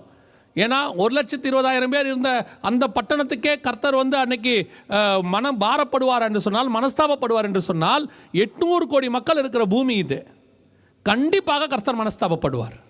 அப்போ நிச்சயமாக ஒரு எழுப்புதல் அவசியப்படுகிறது. நீங்கள் எழுப்புதல்லாம் எங்கேருந்து வரும்னு எதிர்பார்க்குறீங்க? அவர் கொண்டாடுவார், இவர் கொண்டாடுவார், கலிஃபோர்னியாவில் வரும், அங்கே வரும், இங்கே வரும். என்னைக்காவது என் மூலயமா வரும்னு உங்களுக்கு தோணுச்சா? என் மூலியமா என்ன கேட்கல, உங்களை சொல்கிறேன். உங்கள் மூலயமா வரும்னு தோணுச்சா? நான் ஆண்டவரே என்ன எழுப்புதலுக்கு பயன்படு, ஏன்னா உங்களுக்கே தெரியும் எங்கிட்ட அந்தக்கான அனல் இல்லை. நமக்கே தெரிகிறது நம்மகிட்ட அந்த மாதிரி ஒரு அனல் இல்லை. அதனால தான் நாம் என்ன செய்கிறோம், அங்கேருந்து வரும், இங்கேருந்து வரும், அவர் செய்வார், இவர் செய்வார். அன்னைக்கு உள்ள நான் சொல்கிறது வந்து அப்போஸ்தலர் காலத்திலேருந்து நமக்கு முன்னாடி உள்ள ஜென்ரேஷன் வரைக்கும் சொல்கிறேன். அவங்க எல்லாருக்கும் ஒரு எண்ணம் இருந்துச்சு. என்ன எண்ணம் இருந்துச்சுன்னா, என் மூலமா எழுப்புதல் வரும்னு எதிர்பார்த்தாங்க. பில்லிகிரகம் ஐயாவை பற்றி ஒரு சாட்சி படித்தேன். இப்போ சமீபத்தில் தான் அது கூட படித்தேன். ஒரு பெரிய ரிவைவல் பண்ணதான ஒரு ஊழியக்காரருடையதான, அவருடைய பேர் மறந்துருச்சு, அவருடையதான ஒரு வீடு எக்ஸிபிஷன் மாதிரி இருக்குது. அப்போ பைபிள் காலேஜிலேருந்து அங்கே சுற்றி பார்க்க கூட்டிகிட்டு போயிருக்கிறாங்க. அப்போது அந்த ஊழியக்காரருடைய, அவருடைய பேர் எனக்கு மறந்துச்சு, மன்னிச்சுக்கோங்க, அவருடையதான டைனிங் டேபிள், டைனிங் ஹாலு, அவருடைய பெட்ரூமு அப்படின்னு சொல்லி நிறைய இடம் இருக்குது. அதில் ஒரு இடத்துல ஒரு ஃபுட்பாத் மாதிரி இருக்குது, ஃபுட் மேட்டு மாதிரி இருக்குது. அதில் பார்த்தீங்கன்னா 2 குழி மாதிரி இருக்குது. என்னன்னு கேட்டால், அவருடையதான பெட்ரூமில் டெய்லி காலையில் அந்த குளிரில் அவர் முழங்கால் போட்டு ஜோம் பண்ணியிருக்கிறார். ஜோம் பண்ணி எத்தனை வருஷம் பண்ணார் தெரில, அந்த இடம் அப்படியே குழியாகி கிடக்கு. இப்போ அவர் காலை பார்க்க நமக்கு வழி இல்லை, அது எப்படி இருக்குன்னு தெரியாது. ஆனால் அந்த இடமே குழியாகி கிடக்கு. அப்போ கூட்டிகிட்டு போனவர் எக்ஸ்பிளைன் பண்ணுறாரு, அங்கே இருந்தவங்களுக்குலாம் எக்ஸ்பிளைன் பண்ணுறாரு, இந்த மாதிரி இது ஒரு ஊழியக்காரர் இப்படி ஜோம் பண்ணார், அவருடைய இடங்கள் வந்து இப்படி இருக்குது பாருங்கன்னு சொல்லி அதை காட்டுறாங்க அந்த இடத்த. இப்போ முடிச்சாச்சு, எல்லாம் கிளம்பிட்டாங்க, பஸ்ஸு போகுது. அந்த நேரம் பார்த்தா இந்த ஒரே ஒரு மனுஷனை காணோம். எண்ணி பார்க்குறாங்க, ஆள் இல்லை. அப்போ இவர் கூட்டிகிட்டு போன ஒரு மனுஷன், அந்த ஆர்கனைசர், அவர் போய் பார்க்குறாரு, அந்த இடத்துல ஒரு வாலிபன் முழங்கால் போட்டு ஜோம் பண்ணிகிட்டு இருக்கான் அந்த குழியில். கிட்ட போய் பார்க்குறாரு, அவன் என்ன சொல்லி ஜோம் பண்ணிகிட்டு இருக்கிறாரு அந்த வாலிபன்னா, ஆண்டவரே இவரை மாதிரி என்னை பயன்படுத்துங்க, இவரை மாதிரி என்னை எழுப்புங்கன்னு. அப்படி ஜோம் பண்ணது வேறு யாரும் இல்லை, பில்லிகிரகம். அவர் இன்னொருத்தரை எழுப்புங்கன்னு ஜோம் பண்ணலை, என்னை எழுப்புங்கன்னு ஜோம் பண்ணார். என்ன கொண்டு வாங்க ஆண்டவரை, என்ன கொண்டு வாங்க. அந்த அனல், அந்த அவர் வந்து அதுக்கு முன்னாடி அப்படி இருந்தாரா, அதுக்கப்புறம் அதெல்லாம் வேற. அவருக்குள் ஒரு அனல் இருந்துச்சு. ஆண்டவரே நான் பற்றி எரியணும், நான் எரிந்து பிரகாசிக்கிறவனாய் மாறணும். இன்றைக்கி நாம் என்ன எக்ஸ்பெக்ட் பண்ணிகிட்டு இருக்கிறோம்? எழுப்புதல் அங்கேருந்து வரும், இங்கேருந்து வரும், பத்சேபால் இடத்துலேருந்து வராது, அபிகாயிலிருந்து வராது. ஏன்னா அவங்களாம் ராஜகுமார்த்திகளாம் மாறிட்டாங்க. அவங்களால அனல் கொண்டு வர முடியாது. பெரிய பெரிய ஊழியக்காரங்க அவங்க பண்ணுவாங்க, இவங்க பண்ணுவாங்க, அந்த தீர்க்கதரிசி பண்ணுவார், இந்த எவாஞ்சலிஸ்ட் பண்ணுவார், இந்த பாஸ்டர் பண்ணுவார், அந்த அப்போஸ்தலர் பண்ணுவார். யாரையுமே எக்ஸ்பெக்ட் பண்ணாதீங்க. கர்த்தர் தேடுகிறது ஒரு சிறு பெண்ணை, கர்த்தர் தேடுகிறது ஒரு சிறு சபையை, கர்த்தர் தேடுகிறது ஒரு சின்ன விசுவாசி. ஆண்டவருக்கு தேவை ராஜகுமாரத்தி அல்ல, அனல் உண்டாக்கக்கூடிய ஒரு சிறு பெண். இன்றைக்கி பெரிய ஆட்கள், பெரிய பெரிய பெரிய காரியங்கள், பெரிய பெரிய ஊழியங்கள், எங்களுக்கு 10 நாட்டில் ஊழியம் இருக்குது, 20 நாட்டில் ஊழியம் இருக்குது, 50 நாட்டில் ஊழியம் இருக்குது. ஏன் எழுப்புதல் இல்லை? நான் குறையா சொல்லலை, ஊழியங்கள் நடைபெற்று கொண்டிருக்கிறது. Where is revival? அப்போ அந்த ரிவைவல் வருவதற்கு இந்த மாதிரி பெரிய பெரிய ஆட்களால் இப்பொழுது முடியாமல் இருக்குது. அப்போ ஆண்டவருக்கு தேவை ஒரு சிறு பெண், ஆண்டவருக்கு தேவை ஒரு சின்ன கூட்டம், ஒரு 120 பேர் இருக்கிற சின்ன கூட்டம். அது எங்கே இருக்கணும்? ஏதோ ஒரு எருசலேமில் ஒரு வீட்டில் மூலையில் இருக்கும். ஆனால் அந்த தீ எங்கே போகும்? பூமியின் கடைசி பரியந்தம் போகும். அதை கொண்டு வருவதற்கு கர்த்தரால் முடியும். அதை முடியுமானால் அந்த தீயை இங்கிருந்து புறப்பட பண்ணவும் கர்த்தரால் முடியும். எல்லாராலையும் முடியாது. இங்கேயும் உட்காந்துக்கிட்டு அசால்ட்டாக காலை ஆட்டிக்கிட்டு நீட்டிக்கிட்டு உட்காந்துட்டு இருக்கல, இதுங்களால முடியாது. இங்கேயும் உண்மையாக ஒரு குரூப் உட்காந்துருக்கோம், சத்தியத்தை சத்தியமாக கேட்டுக்கிட்டு இருக்கோம். அங்கே இருக்கிற அந்த குரூப் நீங்களாக தான் இருக்கணும். அது உங்கள் மேலே அந்த அபிஷேகம் வரணும்னு நீங்கள் ஜெபம் பண்ணணும். அதாவது சபைக்கு வர்ற எல்லாருமே பர்ஃபெக்டாக இருப்பாங்கன்னு சொல்ல முடியாது. இல்லை, நம்ம பர்ஃபெக்டாக இருக்கணும்னு விரும்புகிறோம், அவ்வளோதான். எல்லோரும் வரணும்னு விரும்புகிறோம். ஒரு கூட்டம் உட்காந்து என்ன பண்ணிக்கிட்டு இருக்கிறோம் அப்படின்னு கேட்டிங்கன்னா, இங்கே உட்காந்துக்கிட்டு எதையாவது வெட்டியாக ஃபோனை பார்த்துக்கிட்டு இருக்கோம். இல்லை ஒரு கூட்டம் உட்காந்துக்கிட்டு தூங்கிட்டு இருக்கோம். ஒரு கூட்டம் இங்கே தான் உட்காந்துருக்கோம், ஃபிசிக்கலி ப்ரெசண்ட்டாக இருக்கும், மென்டலி ஆப்சண்ட்டாக கிடக்கும். அது எங்கேயாவது எதையாவது ஓசிட்டு உட்காந்துட்டு இருக்கோம். நான் இப்போ அந்த மாதிரி ஆட்களை சொல்லலை. இங்கே உட்காந்துருக்கிறவர்களில் கொஞ்சம் பேர் ஆண்டவர் தேடுகிற அந்த சிறு பெண், அந்த ஒரு அபிஷாக், அந்த ஒரு பெண் ஏன் நாம இருக்கக்கூடாது? இன்னைக்கு ஏன் இவங்களால வரல? நீங்கள் எக்ஸ்பெக்ட் பண்ணுற சோ கால்டு என்ன சொல்கிற big shot servant of God, மிகப்பெரிய ஊழியக்காரர்களால் ஏன் இப்படிப்பட்டதான எழுப்புதலை கொண்டு வர முடியவில்லை அப்படின்னா, நான் ஏற்கனவே உங்களுக்கு சொன்ன மாதிரி தான், அவங்க ராஜகுமார்த்தியாக மாறிட்டாங்க. இவங்களால் கொண்டு வரவே முடியாது. இவங்களோட எக்ஸ்பெக்டேஷன் வேறு. திருப்பியும் சொல்கிறேன், ஊழியக்காரனை மேடையில் பார்க்குற ஊழியக்காரன் வேறு, பர்சனலாக இருக்கிற ஊழியக்காரன் வேறு. மேடையில் பார்க்குற நீங்கள் வேணால் ஏமாறலாம், ரூமுக்குள்ளே பார்க்குற கர்த்தர் ஏமாற மாட்டார். நீங்கள் மேடையில் பார்க்குற ஊழியக்காரனால ரிவைவல் வரும்னு நம்புனீங்கன்னா கடைசி வரைக்கும் நீங்கள் நம்பிக்கிட்டே தான் இருக்கணும். ரூமுக்குள்ளே கர்த்தர் பார்க்குறாரு. அந்த ஊழியக்காரன் ரூமுக்குள்ளே அழுதாரு, அதே ரூமுக்குள்ளே பில்லி கிரகம் அழுதாரு. அதே மாதிரி தான் கதவை அடைச்சிக்கிட்டு எந்த ஊழியக்காரன் என்னை பயன்படுத்தும் இல்லைன்னா என்னை கொன்று போடுங்கிறானோ அவனை கொண்டு தான் கர்த்தர் பெரிய காரியங்களை செய்ய முடியும். இந்த பத்சேபாளால் முடியாது. இப்போ பாருங்கள், இத்தனை ராஜகுமார்த்திகள் இருந்தாங்கல்ல, ஏன் இவங்களால கொண்டு வர முடியல அப்படின்னு சொன்னீங்கன்னா, வாசிங்க 1 ராஜாக்களின் புஸ்தகம் 1ஆம் அதிகாரம் 15வது வசனத்திலிருந்து வாசிங்க. அப்படியே பத்சேபாள் பள்ளி அறைக்குள் ராஜாவிடத்தில் போனாள். ராஜா மிகவும் வயது சென்றவனாயிருந்தான். சூனேம் ஊராளாகிய அபிஷாக் ராஜாவுக்கு பணிவிடை செய்து கொண்டிருந்தாள். பத்சேபாள் குனிந்து ராஜாவை வணங்கினாள். அப்பொழுது ராஜா, உனக்கு என்ன வேண்டும் என்று கேட்டான். நல்லா கவனிங்க. இப்போ பத்சேபாள் மனைவி, சரியா, ராஜாவை பார்க்க வந்திருக்கிறாங்க. ராஜாவை பார்க்க வந்தால் ராஜா என்ன சொல்லணும்? வா பத்சேபாள், இப்போ தான் வந்தியா? எனக்கு ரொம்ப உடம்பு சரியில்லைன்னு பார்க்க வந்தியா? இத்தனை நாள் எங்கே போனேன்? இப்படி தானே விசாரிக்கணும். உள்ள நுழைஞ்ச உடனே பத்சேபாளை பார்த்த உடனே ராஜா, பத்சேபாள் குனிந்து ராஜாவை வணங்கினால், அப்பொழுது ராஜா, உனக்கு என்ன வேண்டும் என்றான். அப்படின்னா என்ன அர்த்தம்? பத்சேபாள் வந்தானா என்னை பார்க்க வரமாட்டா, வந்தா ஏதோ ஒரு தேவையோடு தான் வருவா, இல்லைன்னா அவள் என்னை பார்க்க வரமாட்டான். ராஜாவுக்கு எவ்வளோ தெளிவாக தெரிஞ்சிருக்கு பாருங்கள். உள்ளே நுழைஞ்ச உடனே அவன் பத்சேபாளை பார்த்து கேட்குறான் அடுத்த கேள்வி. இத்தனைக்கும் பத்சேபாள் அவன் எவ்வளோ நேசிச்சான்னு அவங்க எல்லாருக்கும் தெரியும். பத்சேபாளுக்காக ராஜ்யபாரமே போச்சு, எல்லாம் போச்சு. அந்த பத்சேபாள் வந்து நிற்கிறாங்க. பார்த்த உடனே ராஜா கேட்குறாரு, உனக்கு என்ன வேண்டும்? இது என்ன கொஸ்டின்?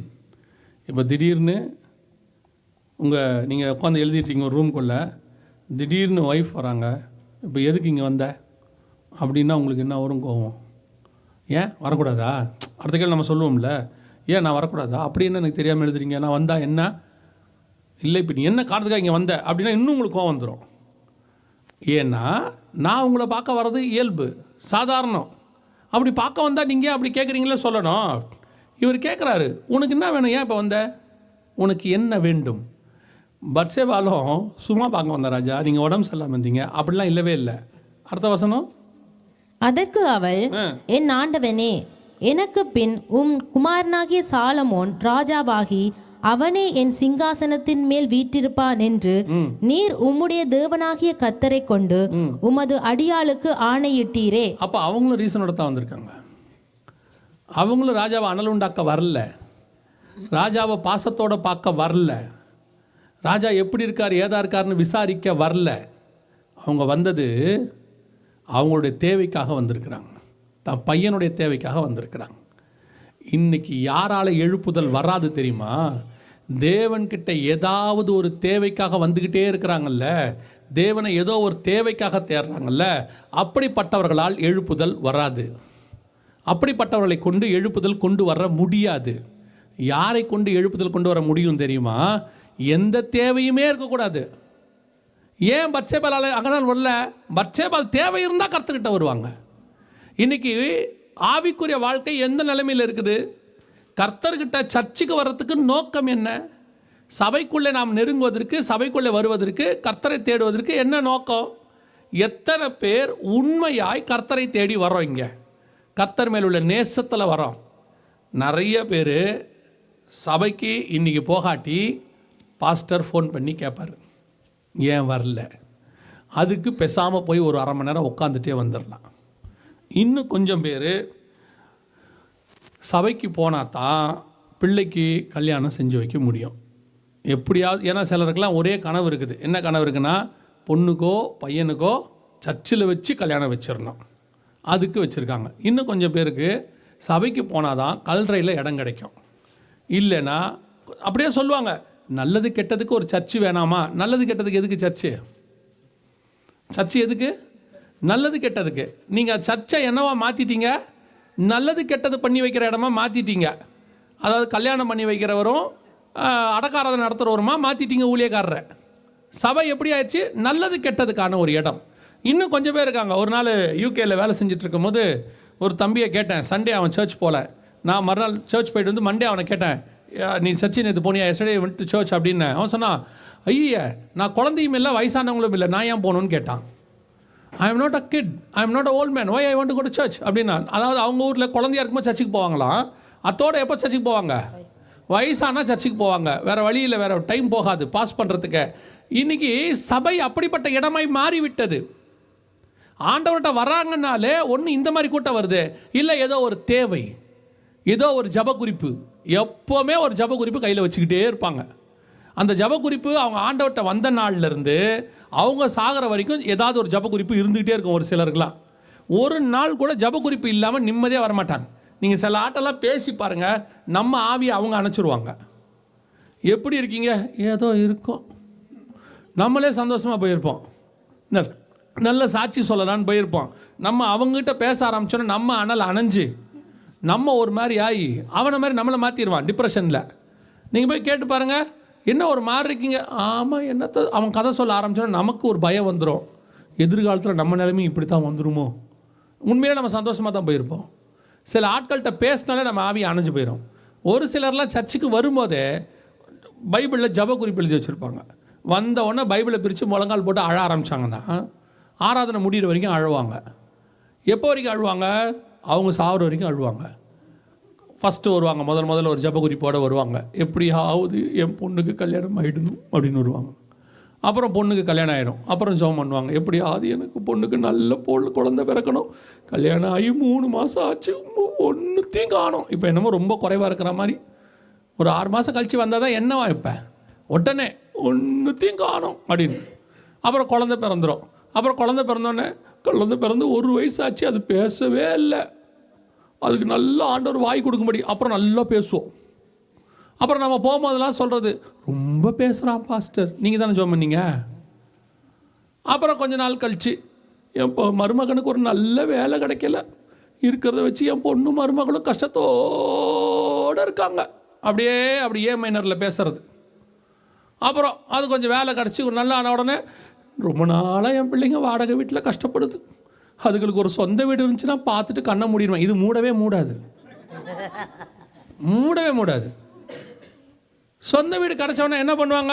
எப்படியோ இந்த பேரப்பிள்ளையில் கொஞ்சம் வளர்த்து விட்டு போயிட்டு, நான் சின்ன பொண்ணு பாருங்கள், அதுக்கு ஒன்றும் தெரியாது, வளர்த்து விட்டுட்டு நான் போயிட்டேன்னா ஓகே, அது வரைக்கும் கர்த்தர் ஜீவனை கொடுத்தா போதும்.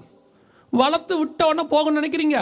இதுக்கு ஒரு நல்லதை கெட்டதை பார்த்துட்டேன்னா இத்தனை நாள் வளர்த்தோம், அதுக்கப்புறம் போகுமா? அப்புறம் அதுக்கு ஒரு பொண்ணு பிட்டையை பார்த்துட்டோம்னா இது கடைசி வரைக்கும் போகாது. இப்படி உட்காந்துட்டு ஒரு ஜப குறிப்போடையே இருப்பாங்க சர்ச்சுக்குள்ள. ஏதாவது ஒன்று என்னைக்காவது போதும் என்ற மனதனுடைய தெய்வ பக்தி வந்துச்சா? நீர் செய்த நன்மைகளுக்கு நான் எண்ணத்தை செலுத்துவேன் அப்படின்னு வந்தோமா? நம்ம இருதயம் நல்ல விசேஷத்தினால் பொங்கி வழியுதுன்னு சங்கீதக்காரன் சொல்கிற மாதிரி இருக்குதா? இல்லவே இல்லை. ஏதோ ஒன்று இருதயத்தில் இருந்துகிட்டே இருக்கு. அவரும் ஒன்று செஞ்சுக்கிட்டே இருக்கிறாரு. அவரும் கொடுக்காம இல்லை. ஆனால் வர்றதுனால ஏதோ ஒரு தேவை, ஏதோ ஒரு எக்ஸ்பெக்டேஷன், ஏதோ ஒரு ஜப குறிப்பு. நீங்கள் பத்தாததுக்கு உங்களுக்கு ஏற்ற மாதிரி சில ஊழியக்காரங்க வேறு இப்போ வந்துட்டாங்க. லாஸ்ட்டில் யூடியூப்பில் கேளுங்கள் கர்த்தர் உங்களுக்கு தருவார். நீங்கள் ஏற்கனவே கேட்காம தான் இருக்கீங்க. இதில் கேளுங்கள். என்ன கேளுங்க? உங்களுக்கு என்ன வேணுமோ அதை பின் பாயிண்ட்டாக கேளுங்க. எங்கே வீடு வேணும், எத்தனை கிரவுண்டு வேணும், எத்தனை ரூம் வேணும், ரூமில் செவுரு என்ன கலரில் வேணும், அப்படி கேட்கணும். ஏன்னா ஆண்டவருக்கு கலர் தெரியாது, ஆண்டவருக்கு ரூம் தெரியாது. அப்படியே பின் பாயிண்டாக கேட்டால் அதுக்கு பேர் கிளைம் பண்ணுறது. அதுக்கு பேர் என்னது? கிளைம் பண்ணுறது. நீங்கள் கிளைம் பண்ணுங்க, கேளுங்க. உங்களை எவ்வளோ அழகாக ஆண்டவர் விட்டு திருப்புறாங்க பாருங்க. இப்படி வர குரூப்பை கர்த்தருக்கு என்ன பிடிக்கும் யோசிச்சு பாருங்க. வந்து நின்ன உடனே பட்சேபலை மாதிரி கேட்பாரு, வந்துட்டியா, என்ன வேணும் உனக்கு, அப்படி தான் ஆண்டவர் கேட்பாரு. சில ஆட்கள் அப்படி இருக்கிறாங்க. எதுக்கு எடுத்தாலும் ஒன்று நீங்கள் கேட்குறவங்களா இருக்கீங்க, இல்லையா அவங்கள கேட்க சொல்கிற ஊழியக்காரனாக இருக்கிறான், அவனும் சொல்லி கொடுத்துட்றான். கேளுங்க, என்ன வேணுமோ கேளுங்க, கர்த்தர் தருவார். என்ன கேட்டாலும் கொடுத்தாருன்னா என்ன ஆவிய கேளுங்க, எல்லாம் கர்த்தர் கொடுத்துட்டாரு. என்ன பண்ணுவிய? நமக்கு என்ன தேவையோ அதை கர்த்தர் கொடுப்பதற்கு வல்லமை உள்ளவராக இருக்கிறார். நமக்கு என்ன தேவையோ அதான் கர்த்தர் கொடுக்கணும், இல்லையா? நான் எப்பவும் சொல்வேன், பைபிளில் உள்ள ஆசீர்வாதத்தை ஆவிக்குரிய விதத்தில் பார்க்கணும். நீங்கள் என்ன நினைக்கிறீங்கன்னா, ஆபிரகாமுடைய ஆசீர்வாதம் அப்படியே எனக்கு வரணும் அப்படின்னு பைபிள் சொல்லுது. ஆபிரகாமின் ஆசீர்வாதம் இயேசு கிறிஸ்துவின் வழியாக புறஜாதியாருக்கு வருது. ஆபிரகாம் தேசத்தை கேட்டார். எங்க நீங்கள் கேட்டு தான் பாருங்களேன், ஃப்ரான்ஸை கேட்டு தான் பாருங்கள். அப்போ மட்டும் என்ன சொல்வீங்க? நாங்கள் என்ன தேசத்தை அப்படியே கேட்டோம், ஆத்துமாக்கள். அப்போ மட்டும் ஸ்பிரிச்சுவலாக தெரியுதில்ல, அது ஸ்பிரிச்சுவல்னு தெரியுதில்ல. நான் சொல்கிறது உங்களுக்கு புரியுதா? நிறைய பேருக்கு அவனுக்கு தேவைன்னா ஸ்பிரிச்சுவலாக போயிடுறாங்க, இல்லையா உலக பிரகாரமாக போயிடுறாங்க. ஆண்டவர் 1000 மடங்கு ஆசீர்வதிப்பார். இதை எதை சொல்வீங்க? இது பணம் தான். அப்படியே இப்போ இருக்கிறதை பார்க்கலாம் 1000 மடங்கு கர்த்தர் கொடுக்கணும். சரி, இது பணம்னே வச்சுக்கோங்க. இப்போ ஆபிரகாம் பார்த்து சொல்கிறாரு, உன் சந்ததியை வானத்து நட்சத்திரத்தை போல மாற்றுவேன், என்ன கூடதாக இருக்கும். அத்தனை குழந்தை கொடுத்தா ஓகேவா? அத்தனை கொடுத்தா உங்களுக்கு ஓகேவா? இப்போ யாக்கோபு மாதிரி கர்த்தர் 12 கொடுக்குறாரு, ஓகேவா உங்களுக்கு? பிள்ளைகள் கர்த்தரால் ஒரு சுதந்திரம் தானே, அப்புறம் ஏன் 12 வேணாங்கிறீங்க? அது மட்டும் 1 போதும் 2 போதும் தோணுதில்ல, அதையே முடியலன்றீங்கல்ல. பிள்ளைகள் கர்த்தரால் ஆசீர்வாதம் தானே, அப்புறம் ஏன் முடியலன்றீங்க? ஆசீர்வாதத்தை கொடுங்க, கேளுங்க ஆண்டவர்கிட்ட, ஆண்டவரை கொடுங்க, எங்கள் வீடு இடம் கொண்டு போகாத மட்டும் கொடுங்க, இந்த ரூமுக்கு 4, அந்த ரூமுக்கு 4 கேட்டு பாருங்க. அது மட்டும் போதும்னு தோணுதில்ல. ஏன் பணத்தில் மட்டும் போதும்னு தோணலை? ஏன்னா உங்களுக்குள்ள இருக்கிற ஆசை அதை பேராசையாக மாற்றுறதுக்கு கொஞ்சம் ஊழியக்காரன். இப்பவும் சொல்கிறேன், உங்களுக்கு என்ன தேவையோ அதை பரலோகம் அறிந்திருக்கிறது. அதை கொண்டு வந்து ஏற்ற நேரத்திற்கு பரலோகம் தரும். உங்கள் தேவை என்ன என்பதை பரமபிதா முன்பே அறிந்திருக்கிறார். அவருக்கு நல்லா தெரியும். குழந்தை பிறக்கும் போது இந்த சைஸில் ஒரு ஃப்ராக் வாங்கணும். நமக்கு அவ்வளோதானே போட்டாங்க, அப்படி தானே போட்டாங்க. அப்படி போடக்கூடாது. பலுகி பெருகி இந்த பிள்ளை இடதுபுறமும் வலதுபுறமும் பலுகி பெருகும். 40 அது 40 இன்ச் ஆகும். இப்போவே ஒரு கவுனம் வாங்கிடும். 40 இன்ச்சில் வாங்கிட்டு போன உடனே மனைவி கேட்பாங்க, என்னப்பா இவ்வளோ பெருசு வாங்கிறீங்க? அவிசுவாசமாக பேசாத, விசுவாச கண்களில் பார். நாளைக்கு நம்ம பிள்ளை குண்டு ஆகுமா ஆகாதா? அந்த அம்மா பாவம், அவள் குண்டாகுமோ இல்லையா, நீ ஏன் லூசான இல்லையா? அந்த நேரத்துக்கு என்ன ஆசீர்வாதம் போதும் என்பது உங்களுக்கு தெரியுது தானே, அவ்வளோதானே. யாராவது வாங்கியிருக்கீங்களா? 2 வயசான குழந்தைக்கு என்னைக்கு இருந்தாலும் இது 10 வயசு வரைக்கும் என் குழந்தை ஜீவனோடு இருக்கும். 10 வயசுக்கு தேவையான சட்டையை வாங்கினீங்களா? 10 வயசுக்கு தேவையான செருப்பு வாங்கி வச்சிங்களா? இல்லை தானே. அப்போ வரும்போது வாங்கிக்கலான்னு விசுவாசம் இருந்துச்சுல்ல. அதே காரியம் ஏன் உங்கள் பணத்தில் இல்லை? இன்னைக்கு தேவையான அளவுக்கு சம்பாரித்து நாம் செலவு பண்ணால் போதும். நம்ம பிள்ளைக்கு பின்னாடி வரும்போது இன்னைக்கு கொடுத்த ஆண்டவர் அன்னைக்கு கொடுக்க வல்லமை உள்ளவருங்கிற விசுவாசம் ஏன் வளரல? இப்போ மட்டும் என்ன தோணுது? பின்னாடி என் பிள்ளைகளுக்கு அது உபயோகப்படும், பின்னாடி என் பேர பிள்ளைகளுக்கு உபயோகப்படும். ஏன் சேர்த்து வச்சிய? எதுக்கு வைக்கிறீங்க? அப்போ வைக்கும் போது நீங்கள் என்ன வரீங்க? எதில் வைக்கணும் எதில் வைக்கக்கூடாதுன்னு உங்கள் மனசை பிசாசு உலகத்துக்கு நேராக திருப்பிட்டான். அதான் உண்மை. உலக பிரகாரமான தேவை வரும்போது அந்த தேவையை அவ்வப்போது தேவன் சந்திக்க வல்லமை உள்ளவர். இதுவரைக்கும் சந்திச்சிருக்கிறார், இனிமேலும் சந்திப்பார். 30 வருஷம் 40 வருஷம் 50 வருஷம், இங்கே 30 வயசானவங்க இருக்கீங்க, 40 வயசானவங்க இருக்கீங்க, 50 வயசானவங்க இருக்காங்க. இத்தனை வருஷம் நடத்தின தேவன் இன்னும் மிஞ்சி போனால் 20 வருஷம் இருப்பீங்களா? இன்னும் 30, 70 பலத்தின் மிகுதினால் 80, உங்கள் கணக்கு தான் சொல்கிறேன். 80 இன்னொரு 30 வருஷம் இருப்பீங்களா? 50 வருஷம் நடத்தினவர் அடுத்த 30 வருஷம் நடத்த மாட்டாரா? 50 வருஷம் நீங்கள் கேட்காமலேயே நடத்தினவர் அடுத்த 30 வருஷமும் கேட்காமல் நடத்த வல்லமை உள்ளவராக இருக்கிறார்.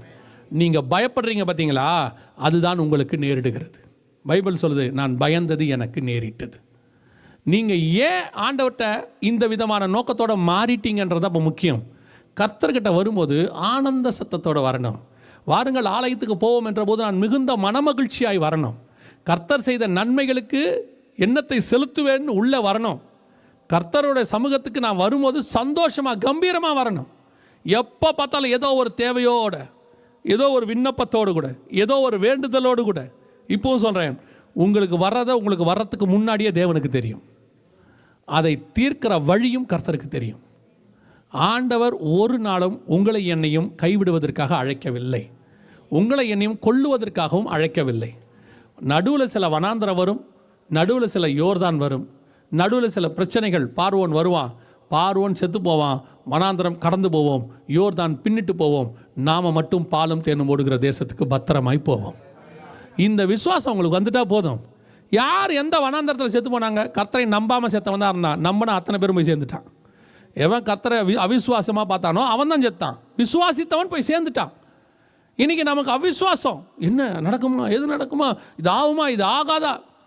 ஆண்டவர் உங்களை ஒரு இடத்துக்கு கொண்டு வந்தார், ஒரு இடத்துக்குள்ளோட நிறுத்தி இருக்கிறாரு, ஒரு குடும்பத்தை கொடுத்துருக்கிறாரு, ஒரு வேலையை கொடுத்துருக்காரு, ஒரு ஊழியத்தை கொடுத்துருக்கிறாருன்னா அதை முடிவு பரியந்தம் நடத்த அவர் வல்லமை உள்ளவராக இருக்கிறார். எனக்கு ஆண்டவர் சொல்லி கொடுத்தது ஒன்று தான். இஸ்மவேல் என்கிறவன் துஷ்ட மனுஷன். வேதம் அப்படி தான் சொல்லுது. ஆதியாகமம் 16 அவன் துஷ்ட மனுஷன். ஆனால் ஆபிரகாம் அவனுக்காக விண்ணப்பம் பண்ணினான். ஆண்டவர் சொல்கிறார் ஆபிரகாமை பார்த்து, நீ அவனுக்காகவும் விண்ணப்பம் பண்ணியிருக்கிற, அவனும் ஒரு பெரிய ஜாதி ஆவான். வசனம் சொல்லுது, பிள்ளை வளர்கிற வரைக்கும் கர்த்தர் அவனோடு கூட இருந்தார். ஒரு துஷ்ட மனுஷனுக்கே வாக்கு பண்ணி கர்த்தர் பத்திரமாய் நடத்துவாரானால், துன்மார்க்கருடைய மரணமே அவருக்கு பிடிக்காமல் இருக்குமானால், அவருடைய இரத்தத்தால் கழுவப்பட்ட நீதிமான்களாகிய உங்களுக்கும் எனக்கும் எவ்வளவு அதிகமாய் கர்த்தர் செய்ய வல்லமை உள்ளவர். அந்த துன்மார்க்கனை விட நம்ம தான் பயப்படுறோம். அந்த துஷ்ட மனுஷனை விட நமக்கு தான் கவலை. என்ன நடக்குமோ, ஏது நடக்குமோ, என் பொண்ணு என்ன ஆகுமோ. எவ்வளோ பெரிய யுத்தத்திலேருந்து கர்த்தர் காப்பாற்றி கொண்டு வந்து உங்களை உட்கார வச்சுட்டார். எவ்வளோ பெரிய மரண தேசத்துலேருந்து ஜீவனுள்ள இடத்துக்கு கர்த்தர் கொண்டு வந்து உங்களை உட்கார வச்சிருக்கிறார். இந்த தேசத்தில் இருக்கிற உங்கள் பிள்ளையா கர்த்தர் கைவிட்டுற போகிறாரு. எவ்வளோ பயம், ஐயோ என்ன நடக்குமோ, ஏது நடக்குமோ. ஒன்றும் ஆகாது. ஆண்டவர்கிட்ட வரும்போது தேவையோடு கூட வராதிங்க, சந்தோஷமாக வாங்க. ஆண்டவர்கிட்ட வரும்போது செய்த நன்மைகளுக்கு நன்றி செலுத்துகிறவளா வாங்க. பாருங்க, கழுதையை தேடுற சவுலு சாமுவேலை பார்க்கும்போது சொல்கிறான், எப்படி ஒரு தேவ மனுஷனை வெறுங்கையாய் பார்க்க போகுது, அவனுக்கு ஏதாவது கொண்டு போகணும் இல்லையா. அவனே தேவையோடு இருக்கிறான், அவனே சொல்கிறான் காணிக்கையோடு வரணும் அப்படின்னு. ஒரு தேவை உள்ளவனே தேவனை பார்க்கும் பொழுது சந்தோஷமாக தான் போகணும், காணிக்கையோடு போகணும்னு நினைக்கிறானே. நீங்கள் தேவையெல்லாம் பூர்த்தியாக்கப்பட்டு கர்த்தர் உங்களை சந்தோஷமாக வச்சுருக்கிறாரு. நீங்கள் எவ்வளோ சந்தோஷமாக கர்த்தர் சமூகத்துக்கு வரணும், எவ்வளோ நிம்மதியாக வரணும். அதனால தான் பத்சேபாளால் எழுப்புதல் கொண்டு வர முடியல. ஏன்னா வந்தாலே தாவீதுக்கு தெரியும், இவன் ஏதோ ஒரு காரணத்துக்காக தான் வந்திருக்கிறா, ஏதோ ஒரு நோக்கத்துக்காக தான் என்னை தேடுறா. இந்த நோக்கத்துக்காக காரணத்துக்காக தேடுகிறவளை வைத்து எழுப்புதல் வராது. உங்களை வச்சு எழுப்புதல் வரணும்னா நீங்களும் நானும் எந்தவித எதிர்பார்ப்பும் இல்லாமல் கர்த்தரை தேடுகிறவளாக இருக்கணும். இப்போது அபிஷாக்குடைய ஊழியத்தை கவனிங்க, வாசிங்க 14-15 வாசிங்க. 1 ராஜாக்கள் 1:14-15. நீ அங்கே ராஜாவோடே பேசிக் கொண்டிருக்கையில் நானும் உனக்கு பின்வந்து உன் வார்த்தைகளை உறுதிப்படுத்துவேன் என்றான். அப்படியே பத்சேபாள் பள்ளியறைக்குள் ராஜாவிடத்தில் போனாள். ராஜா மிகவும் வயது சென்றவனாயிருந்தான். சூனேம் ஊராளாகிய அபிஷாக் ராஜாவுக்கு பணிவிடை செய்து கொண்டிருந்தாள். ராஜா எப்படி இருந்தான்? அபிஷாக் வரும்போது, அபிஷாக் ராஜா கிட்ட வரும்போது ராஜா எப்படி இருந்தான்? ஆனல் இல்லாமல் இருந்தான். அடுத்து எப்படி இருந்தான்? அறியாமல் இருந்தான், கோமா ஸ்டேஜில் இருந்தான். ஆனல் இல்லாமல் இருந்தான், கோமா ஸ்டேஜில் இருந்தான். ஆனால் இப்போது அபிஷாக்குடைய பணிவிடை ராஜாவை எழும்பி உட்கார வைத்து விட்டது. பத்சேபாள் வரும்போது ராஜா எப்படி இருக்கிறான்? வா பத்சேபாள், உனக்கு என்ன வேண்டும் என்று கேட்டான். அப்படின்னா என்ன அர்த்தம்? அனல் இல்லாமல் படுத்திருந்தவனை அனல் உண்டாக்கிட்டா, அறியாமல் இருந்தவனை பத்சேபாள் யாருன்னு தெரிகிற அளவுக்கு தூக்கி உட்கார வச்சுட்டா. கான்ஷியஸ் வந்துருச்சு. இதுதான் ஒரு மினிஸ்ட்ரியோடைய சக்ஸஸ். ஏன் பத்சேபாளால் இந்த மினிஸ்ட்ரி செய்ய முடியல? இவளால் ஏன் செய்ய முடிஞ்சிச்சுன்னா, இவ ராஜகுமாரத்தி கிடையாது, எதிர்பார்ப்போட வந்தவ கிடையாது. இவளுடைய ஒரே நோக்கம் என்ன தெரியுமா? நான் ராஜாவை அனல் உள்ளவளாய் மாற்ற வேண்டும், நான் ராஜாவை கான்ஷியஸ் கொண்டு வரணும், நான் பணிவிடை செய்ய வந்தவள், நான் ராஜாவுக்காக என்னை அர்ப்பணிக்கிறவர்கள், எனக்கு வேறு தேவையே கிடையாது. அப்படிப்பட்டவர்களால் மட்டும்தான் எழுப்புதலை கொண்டு வர முடியும். பத்சேபாள் வரும்போது சாலமோனுக்காக வந்தார். யார் வந்தாலும் அதுக்கு பின்னாடி ஒரு நோக்கம் இருந்துச்சு. ஆனால் அபிஷாக் வரும்பொழுது எந்த நோக்கம் இல்லை. அவருடைய ஒரே நோக்கம், இந்த ஊழியத்தை நான் எழுப்பி உட்கார வைக்கணும். நான் ராஜாவை அனல் உள்ளவனாய் மாற்றணும். என் மூலமாய் ஒரு எழுப்புதல் வரணும். உங்கள் மூலமாக கர்த்தர் எழுப்புதலை கொண்டு வர வேண்டும் என்று நீங்கள் விரும்பினால், கர்த்தர் உங்களை பயன்படுத்த வேண்டும் என்று விரும்பினால், உங்கள் மூலமாக கர்த்தர் அடுத்த ஜென்ரேஷனுக்கு ஒரு பெரிய காரியத்தை செய்ய வேண்டும் என்று விரும்பினால், நீங்கள் எந்த எதிர்பார்ப்பும் இல்லாமல் கர்த்தரை தேடுகிறவர்களாக இருக்க வேண்டும். அந்த ஒரு எக்ஸ்பெக்டேஷன் இருக்கக்கூடாது. ஏங்க அப்படி இருக்க முடியுமா? முடியும், முடியும், முடியும், நல்லா முடியும். அதுக்கு நல்ல உதாரணம் அபிஷாக்கு. புதிய ஏற்பாட்டில் அதுக்கு நல்ல உதாரணம் அப்போஸ்தலர்கள். அவங்க சொல்கிறாங்க, எல்லாவற்றையும் விட்டு உம்மை பின்பற்றினோமே. இப்போ அப்படிப்பட்டவர்களால் தான் பெரிய எழுப்புதல் வந்தது. பைபிள் சொல்லுது, உலகத்தை கலக்குகிறவர்கள் இங்கேயும் வந்து விட்டார்கள். ஆனால் ஒரு டிரான்ஸ்லேஷன் சொல்லுது என்னன்னு, உலகத்தை தலைகீழாய் மாற்றுகிறவர்கள் இங்கே வந்துட்டாங்களாம். Upside down. அதாவது தமிழ் பைபிள் எப்படி இருக்குன்னா, உலகத்தை கலக்கிறவர்கள் இருக்கு இல்லையா, ஒரு டிரான்ஸ்லேஷன் எப்படி இருக்குது, அப்சைட் டவுன். அதோட அர்த்தம் என்னென்னா, தலைகீழாய் மாற்றுகிறவர்கள். அப்படின்னா ஒரு எதிர்பார்ப்பும் இல்லாமல் கர்த்தரை பின்பற்றுகிறவர்களால் மட்டுமே எழுப்புதல் கொண்டு வர முடியும். உங்களை கர்த்தர் யூஸ் பண்ணணும் அப்படின்னு நீங்கள் முடிவெடுத்தீங்கன்னா, உங்களுக்குள்ள ஒரு தாட் இருக்கணும், எனக்கு கர்த்தரிடத்தில் தேவையில்லை, நான் கர்த்தருக்காக என்னை அர்ப்பணிக்கிறேன். 100% அப்படி அர்ப்பணிக்கிறவங்க தான் பயன்படுத்த முடியும். நான் உங்களுக்கு ஒரு சாட்சி சொல்கிறேன். அதில் ஒரு சாட்சி சொல்கிறேன். இப்போ இந்த 12 அப்போஸ்தலர்கள் ஆண்டவருக்காக தன்னை அர்ப்பணித்தார்கள், எல்லாவற்றையும் விட்டு வந்தார்கள். அதில் ஒருத்த மட்டும் தேவையோடு கூட இருக்கிறான். 30 வெள்ளிக்காசு தேவையோடு இருந்தான். ஆரம்பத்தில் எல்லாருக்கும் அந்த எண்ணம் இருந்துச்சு. பேதுருவும் கேட்குறாரு, எல்லாவற்றையும் விட்டு வந்தோமே, எங்களுக்கு என்ன கிடைக்கும்? யாக்கோபுக்கும் யோவானுக்கும் ஒரு தேவை இருந்துச்சு, உங்களுக்கு லெஃப்டில் ரைட்டில் நாங்கள் உட்காரணும் அப்படின்னு இருந்துச்சு. இப்படி ஒவ்வொருத்தருக்கும் ஒரு தேவை இருந்துச்சு. ஆனால் ஒரு இடத்துல இயேசுவோடு அவங்க அப்போஸ்தலர் ஆகும்பொழுது அவங்களுக்கு தெரியுது, நாம் வேற ஒருத்தரை ஃபாலோ பண்ணுறோம், நம்ம ஊழியம் வேற, கர்த்தர் நம்ம வேறொரு காரியத்துக்கு அழைச்சிருக்கிறாருன்னு தெரிஞ்ச உடனே இவங்க எல்லாம் மாறிட்டாங்க. எங்களுக்கு என்ன கிடைக்கும்னு கேட்ட இடத்துல பேதுரு சொல்கிறாரு, வெள்ளியும் பொன்னும் என்னிடத்தில் இல்லை, எல்லாவற்றையும் விற்று அப்போஸ்தலர் பாத்தில் வச்சான்னா அவங்ககிட்ட ஒன்றும் இல்லைங்கிறான். ஒன்றும் கிடையாது என்கிட்ட, இது அல்ல, இதிலும் மேன்மையான பரமதேசத்தையே நான் நாடுகிறேன். இப்போ அவங்களுக்கு தெரிஞ்சு போச்சு, எவன் பின்னாடி போயிட்டான், ஏதோ ஒரு தேவையோடு தேடினவன் பின்னாடி போயிட்டான். இப்போ யோசித்து பாருங்கள், எல்லாவற்றையும் விட்டு ஒன்றும் இல்லை, வசனம் மட்டும் போதும், நித்திய ஜீவ வசனம் உம்மிடத்தில் உண்டு அப்படின்னு சொல்லி வசனத்துக்காக மட்டும் பின்னாடி வந்த ஒரு கூட்டம் அது. இந்த கூட்டத்தை வைத்து தான் கர்த்தர் உலகத்தையே கலக்கிட்டார்.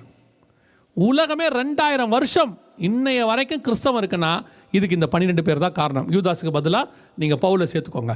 இந்த 12 பேர் தான் காரணம். இந்த 12 பேரை கொண்டு கர்த்தர் பெரிய காரியம் செஞ்சிட்டார். ஆனால் இந்த 12 பேரும் ஒரு நோக்கம் தேவையில்லாமல் கர்த்தரை பின்பற்றினோம். இந்த 12 பேர்லையும் எல்லாரும் விட்டுட்டு வந்தவங்க தான். ஆனால் பவுல் இன்னும் கொஞ்சம் விசேஷம். எல்லாவற்றையும் நஷ்டமும் குப்பையும் என்று விட்டேன், எல்லாவற்றையும் நஷ்டமும் குப்பையும் என்று விட்டேன், அவரை அறிகிற அறிவின் மேன்மைக்காக. பிலிப்பியரில் சொல்கிறாரு. அப்படி இருக்கும் பொழுது கர்த்தர் யாரை கொண்டு பெரிய காரியம் செய்ய முடியும் தெரியுமா? தேவையோடு கூட இருக்கிறவர்களை அல்ல. எந்த தேவையும் சொல்கிறேன். நீங்கள் நிறைய பேர் நினச்சிட்டு இருப்பாங்க, அவங்களுக்கு ஒரு விஷன் இருக்குது, அவங்களுக்கு ஒரு தரிசனம். பல நேரங்களில் ஊழியங்கள் ஆவிக்குரியவர்கள் எங்கே டைவர்ட் ஆகிறாங்கன்னு சொல்கிறேன். கர்த்தர் உங்களுக்கு ஒரு தரிசனம் வச்சுருக்கிறாருன்னு வச்சுக்கோங்க, நீங்கள் அந்த தரிசனத்தில் தான் ஓடணும். நான் சொல்லுங்க, புரியுதா? உங்களுக்கு ஒரு தரிசனம் வச்சா நீங்கள் அதுக்கு பதிலாக வேறொரு தரிசனத்துக்கு போயிட்டீங்கனாலே நீங்கள் டைவர்ட் ஆகிடுவீங்க. இப்போ என்னை ஒரு எவாஞ்சலிஸ்ட்டாக வச்சுருக்கிறாரு, நான் ஒரு இடமா போய் சொல்லணும், இது என்னுடைய ஊழியன்னு வச்சுக்கோங்க. எனக்கு இப்போ ஒன்று தோணுது, ஒரு உதாரணத்துக்கு நான் சொல்கிறேன். இப்போ எனக்கு ஒன்று தோணுது, நம்ம ஏன் ஒரு சர்ச் வச்சு உட்காரக்கூடாது, நம்ம ஏன் இப்படி ஓடிக்கிட்டே இருக்கணும், வயசாச்சுன்னா நம்ம நிலைமை என்ன, சரி நமக்கும் ஒரு சர்ச் இருந்தால் நல்லா இருக்குமே அப்படின்னு சொல்லி நான் ஒரு சர்ச்சுக்கு இப்போ ரெடி பண்ணி நான் ஓடுற வரைக்கும் அங்கே ஒரு பாஸ்டரை போட்டு வச்சுக்கிட்டு கடைசியாக நான் பாஸ்டர் ஆகிக்கலான்னு ஒரு மைண்டில் ஓட வச்சுங்க. இது ஸ்பிரிச்சுவல் தான், இது பாவம் இல்லை. இப்போ இது என்னது? ஸ்பிரிச்சுவல் தான். ஆனால் தரிசனம் விட்டு வெளியே நான் போயிட்டேன். இந்த தரிசனம் என்ன செய்யும்னா எனக்கு தேவையை உண்டாக்கிடும். எனக்கு தேவையை உண்டாக்கி நானும் பத்சேபல் மாதிரி ஆகிடுவேன். என்னை கொண்டு கர்த்தர் எழுப்புதல் செய்ய முடியாது. எனக்கு என்னவோ அதில் நான் கடைசி வரைக்கும் ஓடினா தான், அதில் தேவையில்லாமல் இருந்தால்தான் கர்த்தர் எடுத்து பயன்படுத்த முடியும். இன்றைக்கி ஸ்பிரிச்சுவலாகவே டைவர்ட் ஆன கூட்டம் ஒன்று இருக்குது. ஸ்பிரிச்சுவலாக டைவர்ட் ஆனது. கர்த்தர் இந்த இடத்துக்கு உங்களை போக சொன்னாரா, அதான் இந்த இடத்துலேருந்து என்ன பண்ண சொல்கிறாரோ அதை மட்டும் பண்ணணும். எல்லாருக்கும் சுவிசேஷம் சொல்ல சொல்கிறார். உலகம் அழியுது, உலகம் அழியுதுப்பா. நோவா வந்து சொல்கிறார், உலகம் அழியுது. எல்லாமே பூர்வ காலத்தில் நோவா நீதியை பிரசங்கித்தான். நோவா பிரசங்கித்த போது கீழ்ப்படியாமல் போன ஆவிகள் பைபிள் சொல்லுது. ஆனால் நோவா ஒரு பக்கம் பேழையை கட்டிகிட்டு இருக்கிறார். பார்க்குறவன் என்ன கேட்பான்? உலகமே அழிய போதுங்கிற, நீ மட்டும் போட்டு கட்டிக்கிற உனக்கு அப்படின்னு கேட்பான். இவன் உலகம் அழியுதுன்னு பிரசங்கம் பண்ண வேண்டியது இவன் ஊழியம், போட் கட்ட வேண்டியது கர்த்தருடைய தரிசனம். இந்த ரெண்டையும் அவன் செய்யணும். இதை தாண்டி இப்போ நோவா ஒரு முடிவெடுக்கிறார். இந்த போட்டில் போகிறோம், நாளைக்கு பின்னைக்கு போட்டில் இருக்கிற நமக்கு ஏதாவது தேவைப்பட்டால் என்ன பண்ணுறது? இப்போவே நாம் கொஞ்சம் ஏதாவது இடம் வாங்கி போட்டுடலாமா, இல்லை மலைக்கு மேலே எங்கேயாவது போடலாமான்னு யோசித்தார்னா தொலைஞ்சார். அவர் தரிசனத்தில் முடிவு புரிந்தும் அப்படியே ஓடணும். அதில் தேவையில்லாமல் இருக்கணும். உங்கள் தரிசனத்தை ஸ்பிரிச்சுவலாகவே மாற்றிடுவாங்க. அதுதான் சொல்ல வரேன். ஸ்பிரிச்சுவல் நீங்கள் நிறைய பேர் என்ன நினைக்கிறீங்கன்னா, பாவம் செய்ய வச்சுருவாங்கன்னு நினைக்கிறீங்க. பாவம் செய்ய வைக்கிறது எக்ஸ்ட்ரீம் லெவல். உங்கள் ட்ராக்கை விட்டு அப்படியே கொஞ்சம் தாண்டி இன்னொரு ட்ராக்கில் ஓட வச்சுருவாங்க. நீங்கள் வேறு ஊருக்கே போயிடுவீங்க. அப்போ வேறு ஊருக்கு போகும்போது உங்களுக்கு தேவை என்பது தானாக வந்துடும். உங்கள் ட்ராக்கில் நீங்கள் கடைசி வரைக்கும் ஓடினீங்கன்னா உங்களுக்கு தேவையே வராது. ஏன்னா தேவைகள் முழுவதும் பரலோகம் பார்த்து கொள்ளும். அப்படி செய்யுமா அப்படின்னு கேட்டிங்கன்னா, கர்த்தருடைய கிருபையில் இன்னை வரைக்கும் நான் சொல்கிறேன், என் ஊழியத்தினுடைய தேவைகள் அத்தனையும் பரலோகமே பார்த்துக்குது. சொல்ல முடியும், நிச்சயமாக சொல்லுவேன். இது வரைக்கும் தேவ தயவில் சொல்கிறேன், முடிவு புரிந்து இப்படி ஓடணுங்கிற ஆசையில் சொல்கிறேன், சாட்சியாக சொல்கிறேன். யாருக்கிட்டையும் காசு கேட்குற நிலைமைக்கு கர்த்தர் என்னை நிறுத்தலை. கேட்கக்கூடாதுன்னு சொல்லியிருக்கிறாரு. எவ்வளோ ஆஃபரிங் கொடுத்தாங்க அதை பற்றி எனக்கு கவலையும் இல்லை. கொடுத்தது அவங்களுக்கும் தேவனுக்கும் உள்ளது. ஒரு முறை ஒருத்தர் ஒரு குறைவான ஆஃபரிங் கொடுத்தாரு. அப்போ மனசில் அவரை திட்டிகிட்டே போகிறேன், என்ன ஆண்டவரே இவர் இப்படி பண்ணுறாரு, இத்தனை நாள் ஊழியம் பண்ணியிருக்கோம். அப்போ ஆண்டவர் என்ன கேட்டார், நீ எனக்கு ஊழியம் பண்ணியா அவனுக்கு ஊழியம் பண்ணியான்னார். உங்களுக்கு தான் ஊழியம் பண்ணேன், நானே உனக்கு தருவேன். அவன் கொடுக்காததுக்கு அவனுக்கு நான் நியாயம் தீர்த்துப்பேன். அவனுக்கு என்ன பண்ணுவோம் அது அவருக்கும் எனக்கும் அவனுக்கும் உள்ள கருத்து. கர்த்தரை பொறுத்த வரைக்கும் நான் யாருக்கிட்டையும் கேட்கக்கூடாது, நான் அவரை தான் கேட்கணும். இப்போவும் சொல்லுவேன், என் அளவில் கர்த்தரனை ஆசீர்வச்சிருக்கிறார், என் தேவைகளை சந்தித்திருக்கிறார், குறை இல்லாமல் வச்சிருக்கிறார். என்னை கொண்டு போகிற இடங்களெல்லாம் கர்த்தர் எனக்கு என்ன தேவையோ அதை கர்த்தர் பார்த்துக்கிறார். அதைத்தான் சொல்கிறேன். அந்த தேவை இருக்கிற இடத்த தூக்கிடணும். ஒரு எக்ஸ்பெக்டேஷன், இதுதான் என் ஆசை, இப்படித்தான் இப்படி இது இல்லாமல் நான் முழுக்க முழுக்க ராஜாவுக்கு பணிவிடை செய்ய போகிறேன். நான் அப்படி நீ செஞ்சு பாருங்கள். இப்போ பத்சேபால் தாவீதுக்கு பணிவிடை செய்ய வந்துட்டாங்க. அபிஷாக் தாவீதுக்கு பணிவிடை செய்ய வந்துட்டாங்க. இப்போ அபிஷாக்கு சாப்பாடு கிடைக்குமா கிடைக்காதா? கிடைக்காதா? என்ன சாப்பாடு கிடைக்கும்? ராஜ சாப்பாடு கிடைக்கும். ஆனால் அவங்க வந்தது ராஜாவுக்கு பணிவிடை செய்கிறதுக்கு. கூப்பிடும்போது நீ ராஜா வீட்டுக்கு வா, உனக்கு அது தருவோம் இது தருவோம்னு சொல்லிலாம் அவங்க கூப்பிடல. ராஜாவுக்கு பணிவிடை செய்யணும், அவ்வளோதான், வேலை முடிஞ்சு. இப்போ பத்சேபால் ராஜா வீட்டுக்குள்ளே இருக்காங்க. எவ்வளோ பாதுகாப்பு இருக்கும்? சாதாரண வீட்டில் வந்தால் இருக்கிறத விட ராஜா அரண்மனைக்குள்ளே அவங்களுக்கு இன்னும் பாதுகாப்பு இருக்கும். அப்படின்னா நான் செய்ய வந்தது தான் பணிவிடை, ஆனால் என் வாழ்க்கை ராஜ வாழ்க்கை. நான் கர்த்தருக்கு தான் ஊழியம் பண்ண வந்தேன், ஆனால் என்னுடைய வாழ்க்கை பரலோக ராஜ்யத்தின் வாழ்க்கை. பரலோக ராஜ்யம் என்னை பார்த்துக்குது, ராஜா பார்த்துக்கிறாரு. என் தேவை என்ன என்பதை என் ராஜா அறிந்திருக்கிறார். எஸ்தருடைய அரண்மனைக்குள்ளே வந்தவங்க எல்லாரும், ஆகாசவர அரண்மனைக்குள்ளே வந்தவங்க எல்லாரும் ராஜா கூட்டு வந்தோன்னா அது வேணும் இது வேணும்னு கேட்டு வாங்கிக்கிட்டாங்களாமா. எஸ்தரோ வென்றால் ஏகா தனக்கு என்ன கொடுத்தானோ அதை தவிர வேறு ஒன்றையும் கேட்கவில்லை. ஏன்?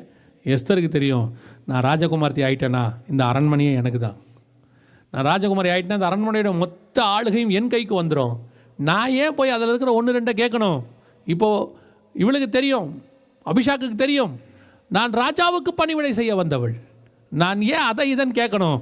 நான் எனக்கு என்ன தேவையோ அதை அரண்மனை செய்து வைத்திருக்கும், எல்லாம் ரெடியாக இருக்கும், கேட்க வேண்டிய அவசியமே இருக்காது.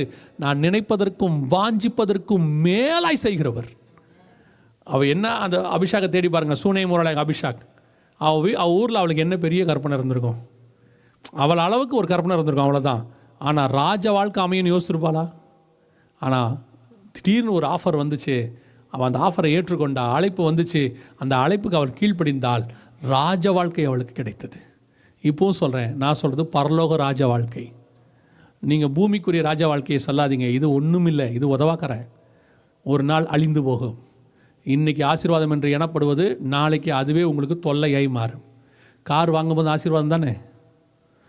ஆசீர்வாதமா இல்லையா? அப்படியே கை வச்சு ஜெபம் பண்ணுறீங்க, பாஸ்டர்கிட்ட கூட்டம் ஜெபம் பண்ணுறீங்க, கர்த்தர் கார் கொடுத்து ஆசீர்வதித்தார். 4 வருஷம் கழிச்சு அதே கார் உங்களுக்கு கோவம் வருதா இல்லையா? ரொம்ப தொல்லை வைக்கிது, எப்போ பார்த்தாலும் இருக்குது, இப்போ சாம காரை மாற்றினா நல்லாயிருக்கும் தோணுதா இல்லையா? வீடு வாங்கும்போது ஆசீர்வாதம் தானே. 20 வருஷம் கழிச்சு வீட்டில் பிரச்சனை வரும்போது அந்த வீட்டையும் நீங்கள் திட்டுறீங்களா இல்லையா? ஒரு பழைய வீடாகி போச்சு, இப்போ சாம மாற்றினா நல்லாயிருக்கும். ஒரு நாள் ஆசீர்வாதமாக இருக்கும், ஒரு நாள் அதுவே நமக்கு கோபத்தை கொண்டு வரும். ஆனால் பரலோகம் கொடுக்குற ஆசீர்வாதம் ஒரு நாளும் கோபத்தை கொண்டு வராது, ஒரு நாளும் மாறாது. அதுதான் உண்மையான ராஜா வாழ்க்கை. ராஜா வாழ்க்கை வாழ்ந்த, பூமியில் ராஜா வாழ்க்கை வாழ்ந்த எத்தனையோ ராஜாக்கள் மண்ணுக்கு போயிட்டாங்க, எத்தனையோ அரண்மனை இடிஞ்சு போச்சு. நீங்களாம் ஸ்ரீலங்காக்காரங்க தானே? ஸ்ரீலங்காவில் சங்கிலியாண்டின்னு ஒரு ராஜா இருக்கார் தெரியுமா உங்களுக்கு? இருந்தார் தெரியுமா? அந்த அரண்மனையை பார்த்துருக்கீங்களா? இப்போ போய் பாருங்கள், இடிஞ்சு வெறும் அப்படியே செடியெல்லாம் முளைச்சிருக்கும். அன்றைக்கி போய் பார்த்தேன், என்னன்னு கேட்டால் இதுதான் அவருடைய அரண்மனைன்னாங்க. ஒரு காலத்தில் அதுக்கு எவ்வளோ பெருமை இருந்திருக்கும், ஒரு காலத்தில் அதுக்கு எவ்வளோ மதிப்பு இருந்திருக்கும். அதே மாதிரி மலேசியாவில் கோலகங் சார்னு ஒரு இடம் இருக்குது, அங்கே ஒரு சுல்தான் இருந்திருக்கிறார். அவருடைய அப்பா உட்காந்துருந்த சேரு அப்படியே அந்த அரண்மனையை சுற்றி பார்க்க ஒருத்தர் கூப்பிட்டு போனார். போனால் பின்னாடி ஒரு சேர் கிடந்துச்சு. அப்போ சொன்னாங்க, இதுதான் பழைய ராஜாவுடைய சேர், ஒரு கால் உடஞ்சி கவனிப்பார் இல்லாமல் கிடக்கு. ஒரு காலத்தில் அந்த சேரில் உட்காந்து அவர் எவ்வளோ முடிவு எடுத்திருப்பார், ராஜா மாதிரி உட்காந்துருப்பார், எவ்வளோ கம்பீரமாக இருந்திருப்பார். இன்றைக்கி ராஜாவும் இல்லை, சேரும் இல்லை. இதுதான் உலக ராஜ்ய பாரத்தினுடையதான நிலைமை. ஆனால் பரலோக ராஜ்யத்தினுடைய நிலைமை அது அல்ல. அவர் நித்திய ராஜா, அவர் நிரந்தர ராஜ்யபாரம். அதில் நீங்களும் நானும் ராஜாக்களும் ஆசாரியருமாய் அழைக்கப்பட்டிருக்கிறோம். அல்லேலூயா. இது அபிஷாகுக்கு தெரியும். என்னை ராஜா கூப்பிட்டுருக்கிறாரு. சாவர வரைக்கும் ராஜா பார்த்துப்பார், சாவர வரைக்கும் பார்த்துப்பார், ஒரு கவலையும் இல்லை. எனக்கு ராஜா வாழ்க்கை, அந்த அர்ப்பணிப்பு இருக்குது பார்த்தீங்களா, அதுதான் எழுப்புதலை கொண்டு வரும். கடைசியாக ஒரு காரியத்தை நான் சொல்லிவிட்டு முடிக்க விரும்புகிறேன். இவ்வளவு கஷ்டப்பட்டு இந்த வயசான ராஜாவை இவன் எழுப்பணும். இவ்வளோ கஷ்டப்பட்டு இந்த வயசான ராஜாவை ஏன் எழுப்பணும்? அவர் தான் சாவு போகிறாரு, ஏன் எழுப்பணும்?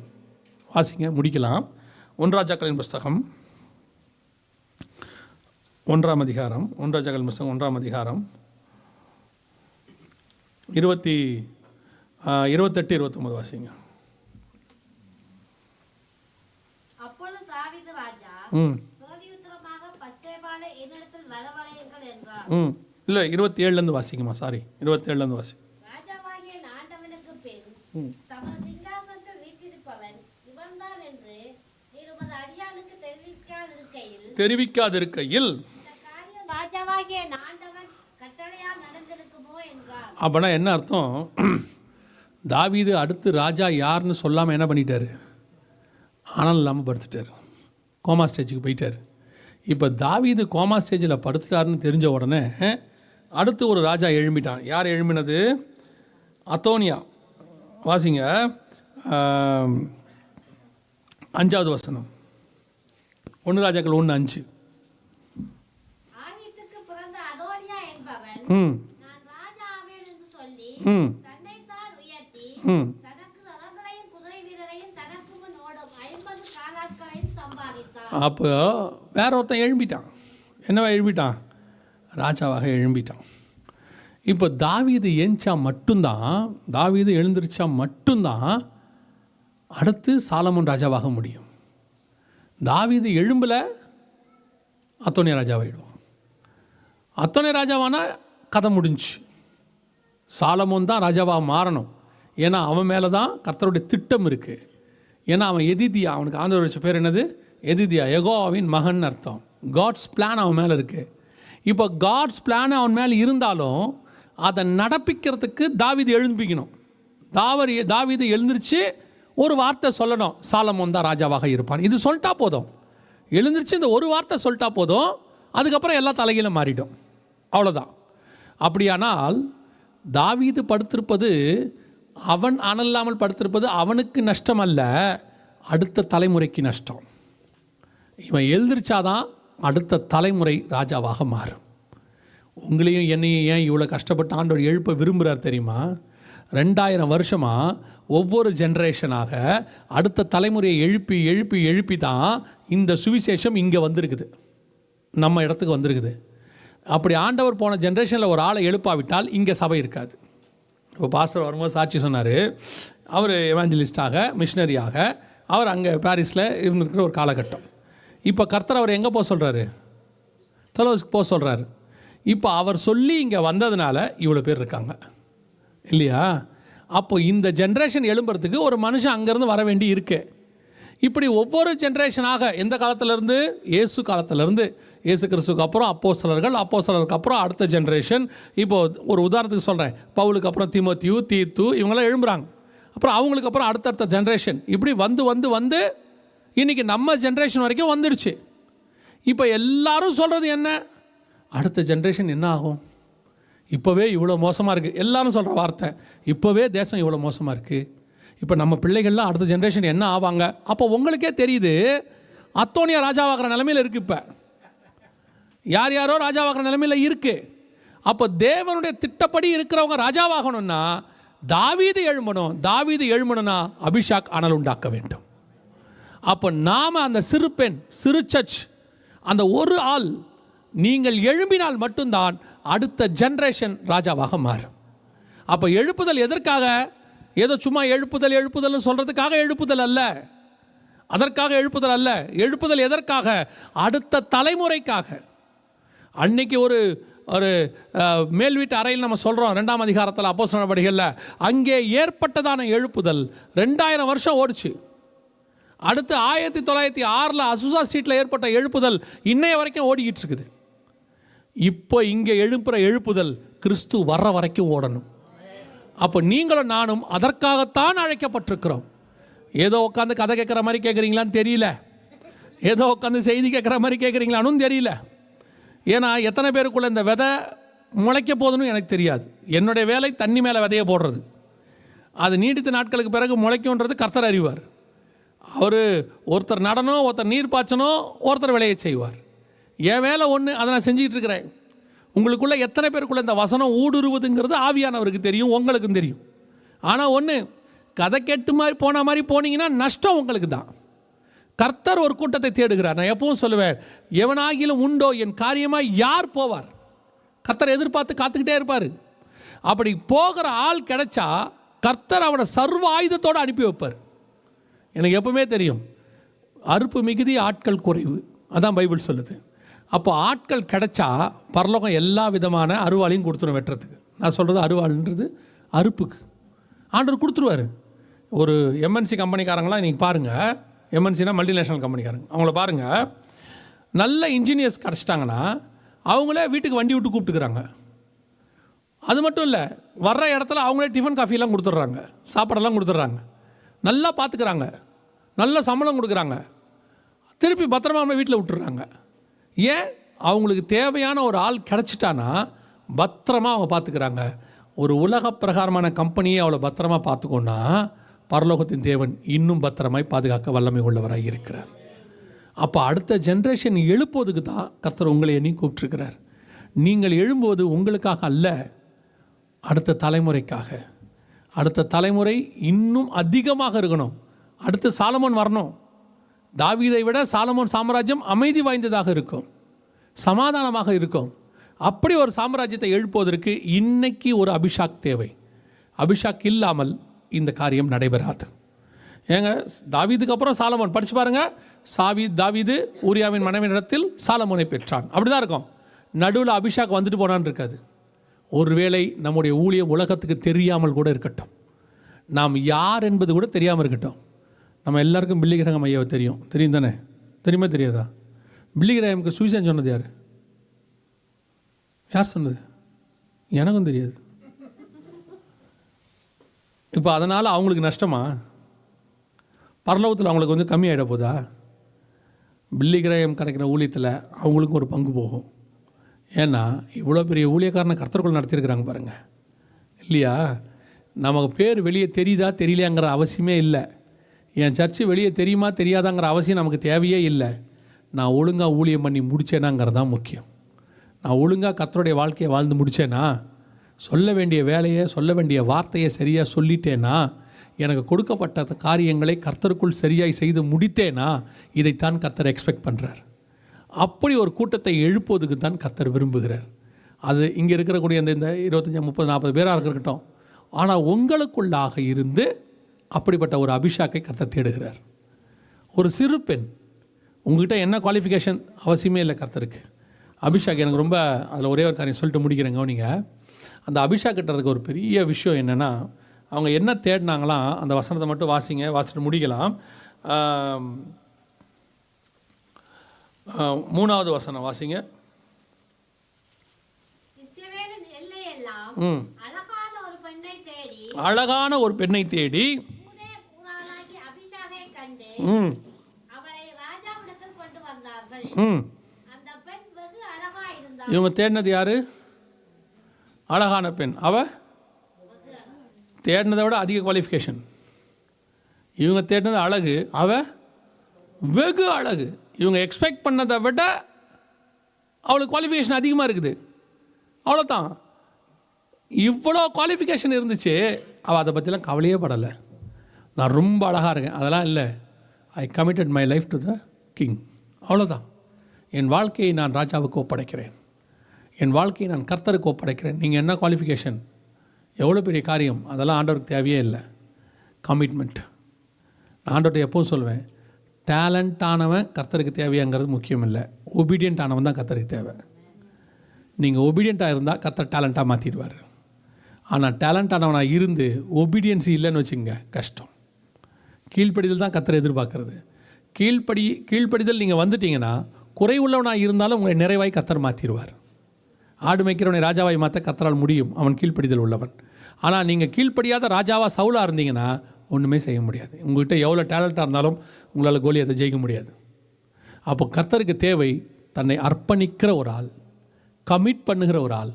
உங்கள் லைஃப் ஆண்டவருக்கு, நீங்கள் எதுக்காக இங்கே வந்தீங்க, ஒரு வேளை எந்த நாட்டிலேருந்து வந்தீங்க, என்ன வேலைக்காக வந்தீங்க, என்ன சிச்சுவேஷன், அது உங்களுக்கும் பர்சனலாக உள்ளது. ஆனால் கர்த்தரை பொறுத்த வரைக்கும் நீங்கள் அவருக்காக அழைக்கப்பட்டவர்கள், முன்குறிக்கப்பட்டவர்கள். உங்கள் லைஃப்பை கர்த்தருக்கு கமிட் பண்ணுங்கள், ஒப்பு கொடுங்க. ஆண்டவரே, உமக்காக நான் என்னை அர்ப்பணிக்கிறேன்னு சொல்லுங்கள்.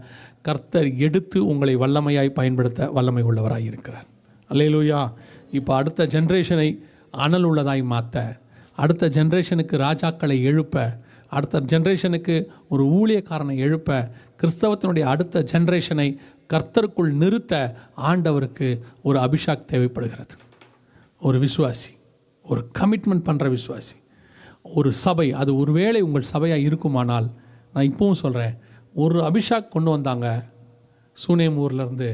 ஒரு ராஜாவை எழுப்புனா, அவன் ஒரு ராஜாவை எழுப்புனா, அந்த ராஜா 40 வருஷம் அரசாண்டான். நீங்கள் இங்கே வந்திருக்கிறீங்க, நீங்கள் ஒரு ஆள் எழும்புங்க, உங்கள் மூலமாக கர்த்தர் அடுத்த 40 வருஷத்துக்கு மிகப்பெரிய ஆசீர்வாதத்தை கொண்டு வர வல்லமை உள்ளவராக இருக்கிறார். நீங்கள் இருக்கிற ஊரில், இருக்கிற தேசத்தில் எங்கே இருக்கிறீங்களோ, என்ன குவாலிஃபிகேஷன், எனக்கு அது இல்லை, இது இல்லை, இல்லை, எல்லாத்தையும் தூக்கி ஓர வச்சுருங்க. ஆண்டவர்கிட்ட ஒன்று மட்டும் சொல்லுங்கள், என்ன நான் தரேன் ஆண்டவரே, என்னை கமிட் பண்ணுறேன் ஆண்டவரே, நம்முடைய கரத்தில் என்னை தாழ்த்தி ஒப்பு கொடுக்குறேன், நான் என்னை முழுவதுமாக அர்ப்பணிக்கிறேன். அபிஷாக் தன்னை முழுவதுமாக அர்ப்பணித்தாள். எதிர்பார்ப்பில்லாத அர்ப்பணிப்பு. வத்சேபால் இடத்துல, மற்ற ராஜகுமார்த்தி இடத்துல எதிர்பார்ப்பு இருந்துச்சு.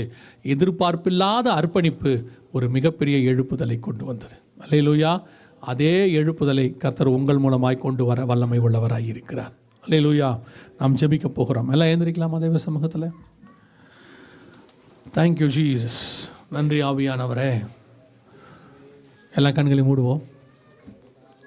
நன்றி ஆவியானவரே, நன்றி ஆவியானவரே. தேவன் எதிர்பார்க்கிற ஒரு பாத்திரம், அர்ப்பணிப்பின் பாத்திரம். இன்றைக்கி நிறைய ஊழியர்கள், சாதித்த ஊழியக்காரங்க எல்லாரையும் பாருங்கள், அவங்கெல்லாம் ஒரு காலத்தில் அர்ப்பணித்தவங்க தான். கர்த்தருக்காக தன்னை அர்ப்பணித்து வந்தவங்க, தங்கள் படிப்பை துச்சமென மதித்தவங்க, தாங்கள் பார்த்துக்கிட்டு இருந்த வேலையை விட்டுட்டு வந்தவங்க, தங்களுடையதான பெருமையான காரியங்களை எல்லாம் உடைச்சி தள்ளிட்டு வந்தவங்க, ஜீவனையும் பொருட்படுத்தாமல் கர்த்தருக்குன்னு அர்ப்பணித்தவங்க. அப்படி அவங்கெல்லாம் அர்ப்பணித்ததுனால தான் போன தலைமுறை ஒரு அனல் உள்ளதாக இருந்து நம்ம வரைக்கும் வந்திருக்கு. இப்போ கர்த்தர் அதே மாதிரி அர்ப்பணிப்பு கொடுக்கிற இன்னொரு ஆளை கர்த்தர் தேடுறார்.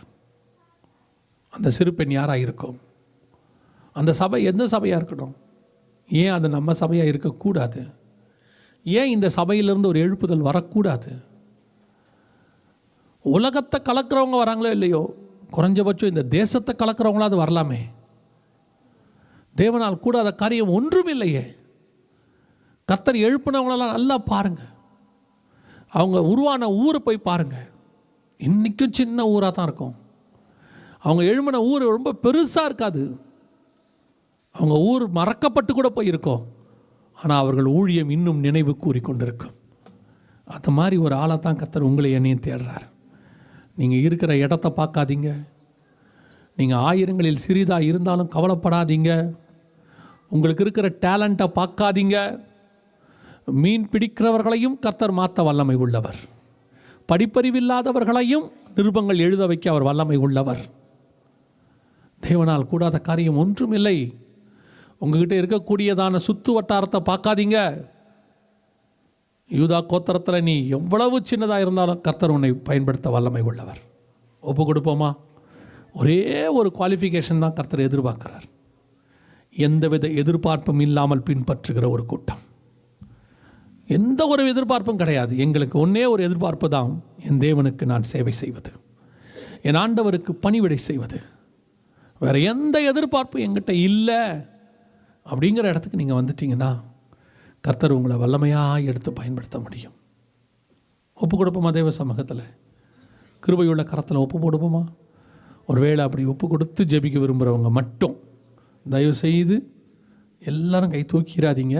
சும்மா கை தூக்க சொல்கிறாங்கன்ட்டு எந்த கூட்டத்துக்கு வந்தாலும் கை தூக்குற ஒரு கூட்டம், எந்த கூட்டத்துக்கு வந்தாலும் தலையை கொடுக்குற ஒரு கூட்டம், எங்கே போனாலும் ஆசீர்வாதத்தை போய் நிற்கிற கூட்டம், எங்கே போனாலும் தீர்க்க தரிசனம் எதிர்பார்க்குற கூட்டம், அப்படிலாம் இல்லாமல் உண்மையிலேயே கர்த்தருக்கு தன்னை அர்ப்பணிக்கிற ஒரு கூட்டத்தை தான் கர்த்தர் எதிர்பார்க்கிறார். கரங்கள் நாங்கள் ஜெபிக்கிறதுக்காக தான் கேட்குறோமே ஒழிய கர்த்தர் உங்கள் இருதயத்தை தான் பார்க்குறார். நீங்கள் எங்களை ஏமாற்றிடலாம், கர்த்தரை ஏமாற்றவே முடியாது. அப்படி உண்மையிலேயே கர்த்தருக்கு தன்னை அர்ப்பணித்து, ஆண்டவரே உமக்கென்று நான் ஏதாகிலும் செய்ய வேண்டும், ஆண்டவரே உமக்கென்று நான் ஏதாகிலும் செய்ய வேண்டும், என்னை தருகிறேன் ஆண்டவரே. அபிஷாக்கை போல உமக்கென்று கொண்டு வந்து 5 அப்பம் 2 மீன் கொடுத்த ஒரு சிறு பையனைப் போல ஆண்டவரே, நாங்கள் சின்னவர்களாக இருந்தாலும் நீர் எங்களை கொண்டு பெரிய காரியங்கள் செய்வீரப்பா.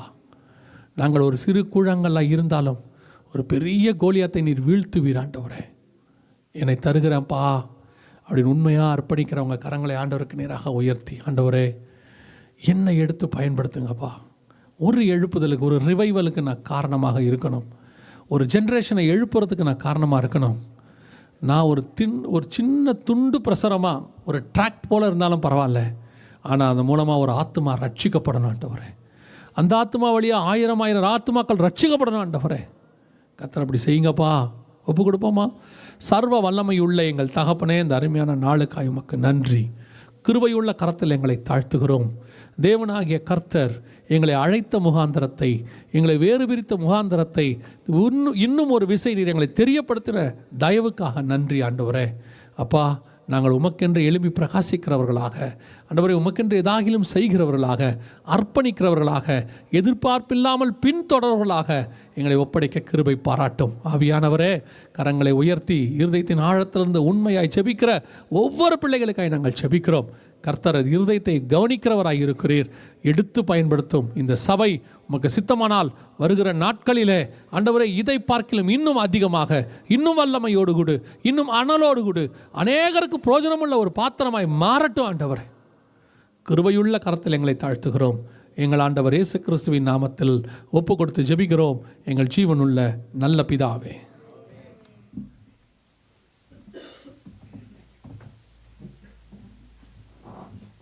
கர்த்தருக்கு நாங்கள் மகிமையை செலுத்துவோமாக. இவ்வளவு நேரம் தேவன் நம்மோடு பேசிய வார்த்தை கரங்களை தட்டி ஆண்டவரை மகிமைப்படுத்துவோமாக. ஆண்டவருக்கு மகிமை செலுத்துவோமாக. போதாது. ஸ்தோத்திரம், ஸ்தோத்திரம், ஸ்தோத்திரம், ஸ்தோத்திரம், ஸ்தோத்திரம். நன்றி ஆண்டவரை, உம்மை துதிக்கிறோம். ஆண்டவர் இன்றும் பேசுகிறவர். எத்தனை பேர் விசுவாசிக்கிறீங்க? கலிலேயாவிலே அந்த கடற்கரையிலே ஆண்டவர் பேதுருவை சந்தித்தது ஒரு நோக்கம் உண்டு. இன்றைய ஆலயத்திலே நீங்கள் வந்திருக்கிறீங்க, ஒரு ஊழியக்காரனை கொண்டு வந்து ஆண்டவர் உங்களை பேசுகிறாண்டா, உங்களுக்கு கொடுத்த ஒரு நோக்கம் உண்டு. ஆமே சொல்லுமாக. ஆண்டவருக்கு தேவை பெச்சவால் போல ஆக்கள் அல்ல, அவருக்கு பணிவிடை செய்து அர்ப்பணிக்கக்கூடிய அவிசாக்கள் தேவை. அப்படிப்பட்ட சிறு பெண்களை கர்த்தர் எழுப்ப வேண்டும். ஆண்டுடைய ராஜ்யம் வெகு விரைவிலே வரப்போகிறது. இயேசு கிறிஸ்து மீண்டும் வருகிற நாட்கள் கட்டிவிட்டது. நீங்கள் நான் இந்த ராஜ்யத்தின் பிள்ளைகளாக மாற வேண்டும். கிறிஸ்தவம் இரத்தத்திலே ஒரு பாடுகள் மத்தியில் உருவானது. நீங்கள் ஆண்டவருடைய கையில் என்றே ஒப்புக் கொடுப்பீங்களா? அந்த செய்தி மிகவும் உங்களுக்கு ஆசீர்வாதமாக இருக்கும். எத்தனை பேர் என்னோட கூட ஆமேன் சொல்கிறீங்க? எத்தனை ஆமேன் சொல்கிறீங்க? ஆண்டு உங்களை ஆசீர்வதிப்பாராக. நன்றி என்று சொல்லுவோமா? ஹல்லேலூயா, ஹல்லேலூயா, ஹல்லேலூயா. நன்றி ஆவியானவரே, நன்றி ஆவியானவரே. ஹல்லேலூயா, ஹல்லேலூயா. நன்றி ஆவியானவரே. உம்முடைய கரத்துக்குள்ளாய் ஒப்பு கொடுக்கிறோம் ஆண்டவரே. உம்மோடு இருப்பதுதான் உள்ளத்தின் சீத்தம்.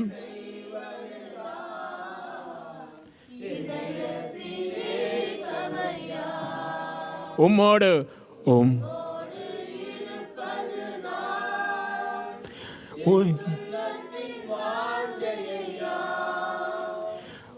சீத்தம் இதயத்தினே கமையா. அவரோடு இருப்பதும் அவருடைய சித்தத்தை செய்வதுதான் நம்முடைய வாஞ்சியாக இருப்பதாக. ஆமென் சொல்லுமாக. ஆண்டு நாளிலும் உங்களுடைய கர்த்தருடைய சமூகத்தில் வந்த கர்த்தர் உங்களை ஆசீர்வதித்திருக்கிறார். ஆண்டு உங்களை பலப்படுத்துவாராக. உங்களுக்கு என்ன தேவையோ அவர் அனைத்தையும் அவர் உங்களுக்கு கொடுத்திருக்கிறார். நாளைய தினத்தை குறித்து கவலைப்படாதிருங்கள். உங்கள் வாழ்க்கையிலே ஆண்டவர் இருப்பாரானால் நீங்களான் ஆசீர்வதிக்கப்பட்டவர்கள். எல்லா தேவையை விட மேன்மையான தேவை அவரோடு நீங்கள் இருப்பது தான், அவருடைய சமூகத்தில் இருப்பது தான். கரங்களை உயர்த்தி நன்றி சொல்லி நாங்கள் ஜெபிச்சு முடிக்க போகிறோம். கரங்களை உயர்த்தி நன்றி சொல்லி ஜெபிச்சு முடிக்க போகிறோம். நன்றி பரலோக தகப்பனே, ஆண்டவரே நாங்கள் மகிமைப்படுத்துகிறோம். நாளில் பேசிய வார்த்தைக்கு நன்றி ஆண்டவரே. அன்றைக்கு அந்த சிறுவன் தன்னை அர்ப்பணித்தபடினாலே, பணிவிட செய்யும் அர்ப்பணித்தபடினாலே அனலட்டு கிடந்த ஹல்லேலூயா ஆண்டவரே உணர்விட்டின தாவீதை எழுப்பினால் ஆண்டவரே, அதே போல அனலற்றிருக்கிற திருச்சபை எழும்பத்தக்கதாக இன்றைய சிறுபெண்கள் எழும்பட்டும் ஆண்டவரே. அர்ப்பணிக்கிற சிறுபெண்கள் சபைக்குள் எழும்புவார்களாக. ஒரு எழுப்புதலை காணத்தக்கதாக குடும்பங்கள் கர்த்தர்கள் கட்டி எழுப்பத்தக்கதாக என் தேவன் கர்த்தர் எழுப்புதலை கட்டளிடும்படியாக நாங்கள் ஜெபிக்கிறோம். ஒரு அனலை கொடுங்க. என்னென்ன காரியத்தில் ஆவிக்குரிய சுதந்திருக்கிறார்களோ அனலாய் மாறுவார்களாக. இயேசுவின் நாமத்தினாலே உம்மை நாங்கள் மகிமைப்படுத்துகிறோம். நீ பேசிய வார்த்தைக்காக நன்றி. நீர் கொண்டு வந்த தாசனுக்காக நன்றி. அவரை மறைத்து கொண்டு ஆண்டவரே அவரை என்னமாய் பொறுப்படுத்திக் கொள்ளும். உமக்கு மகிமை நாங்கள் செலுத்துகிறோம். தொடர்ந்து நாளை என்னமாறு நடக்கிற ஒவ்வொரு கூட்டங்களும் கர்த்தர் வல்லமையாக கிரியை செய்ய நாங்கள் ஜெபிக்கிறோம். இயேசுவின் நாமத்தில் ஜெபிக்கிறோம் நல்ல பிதாவே. ஆமென், ஆமென், ஆமென். கரங்களை தட்டி நன்றி சொல்லுவோமாக. ஹல்லேலூயா, ஹல்லேலூயா, க்ளோரி. ஆமென் சொல்லுவோமாக. ஆமென். தேவனுக்கு மகிமை உண்டாவதாக. எத்தனை ஆசீர்வாதம் இருக்கிறது.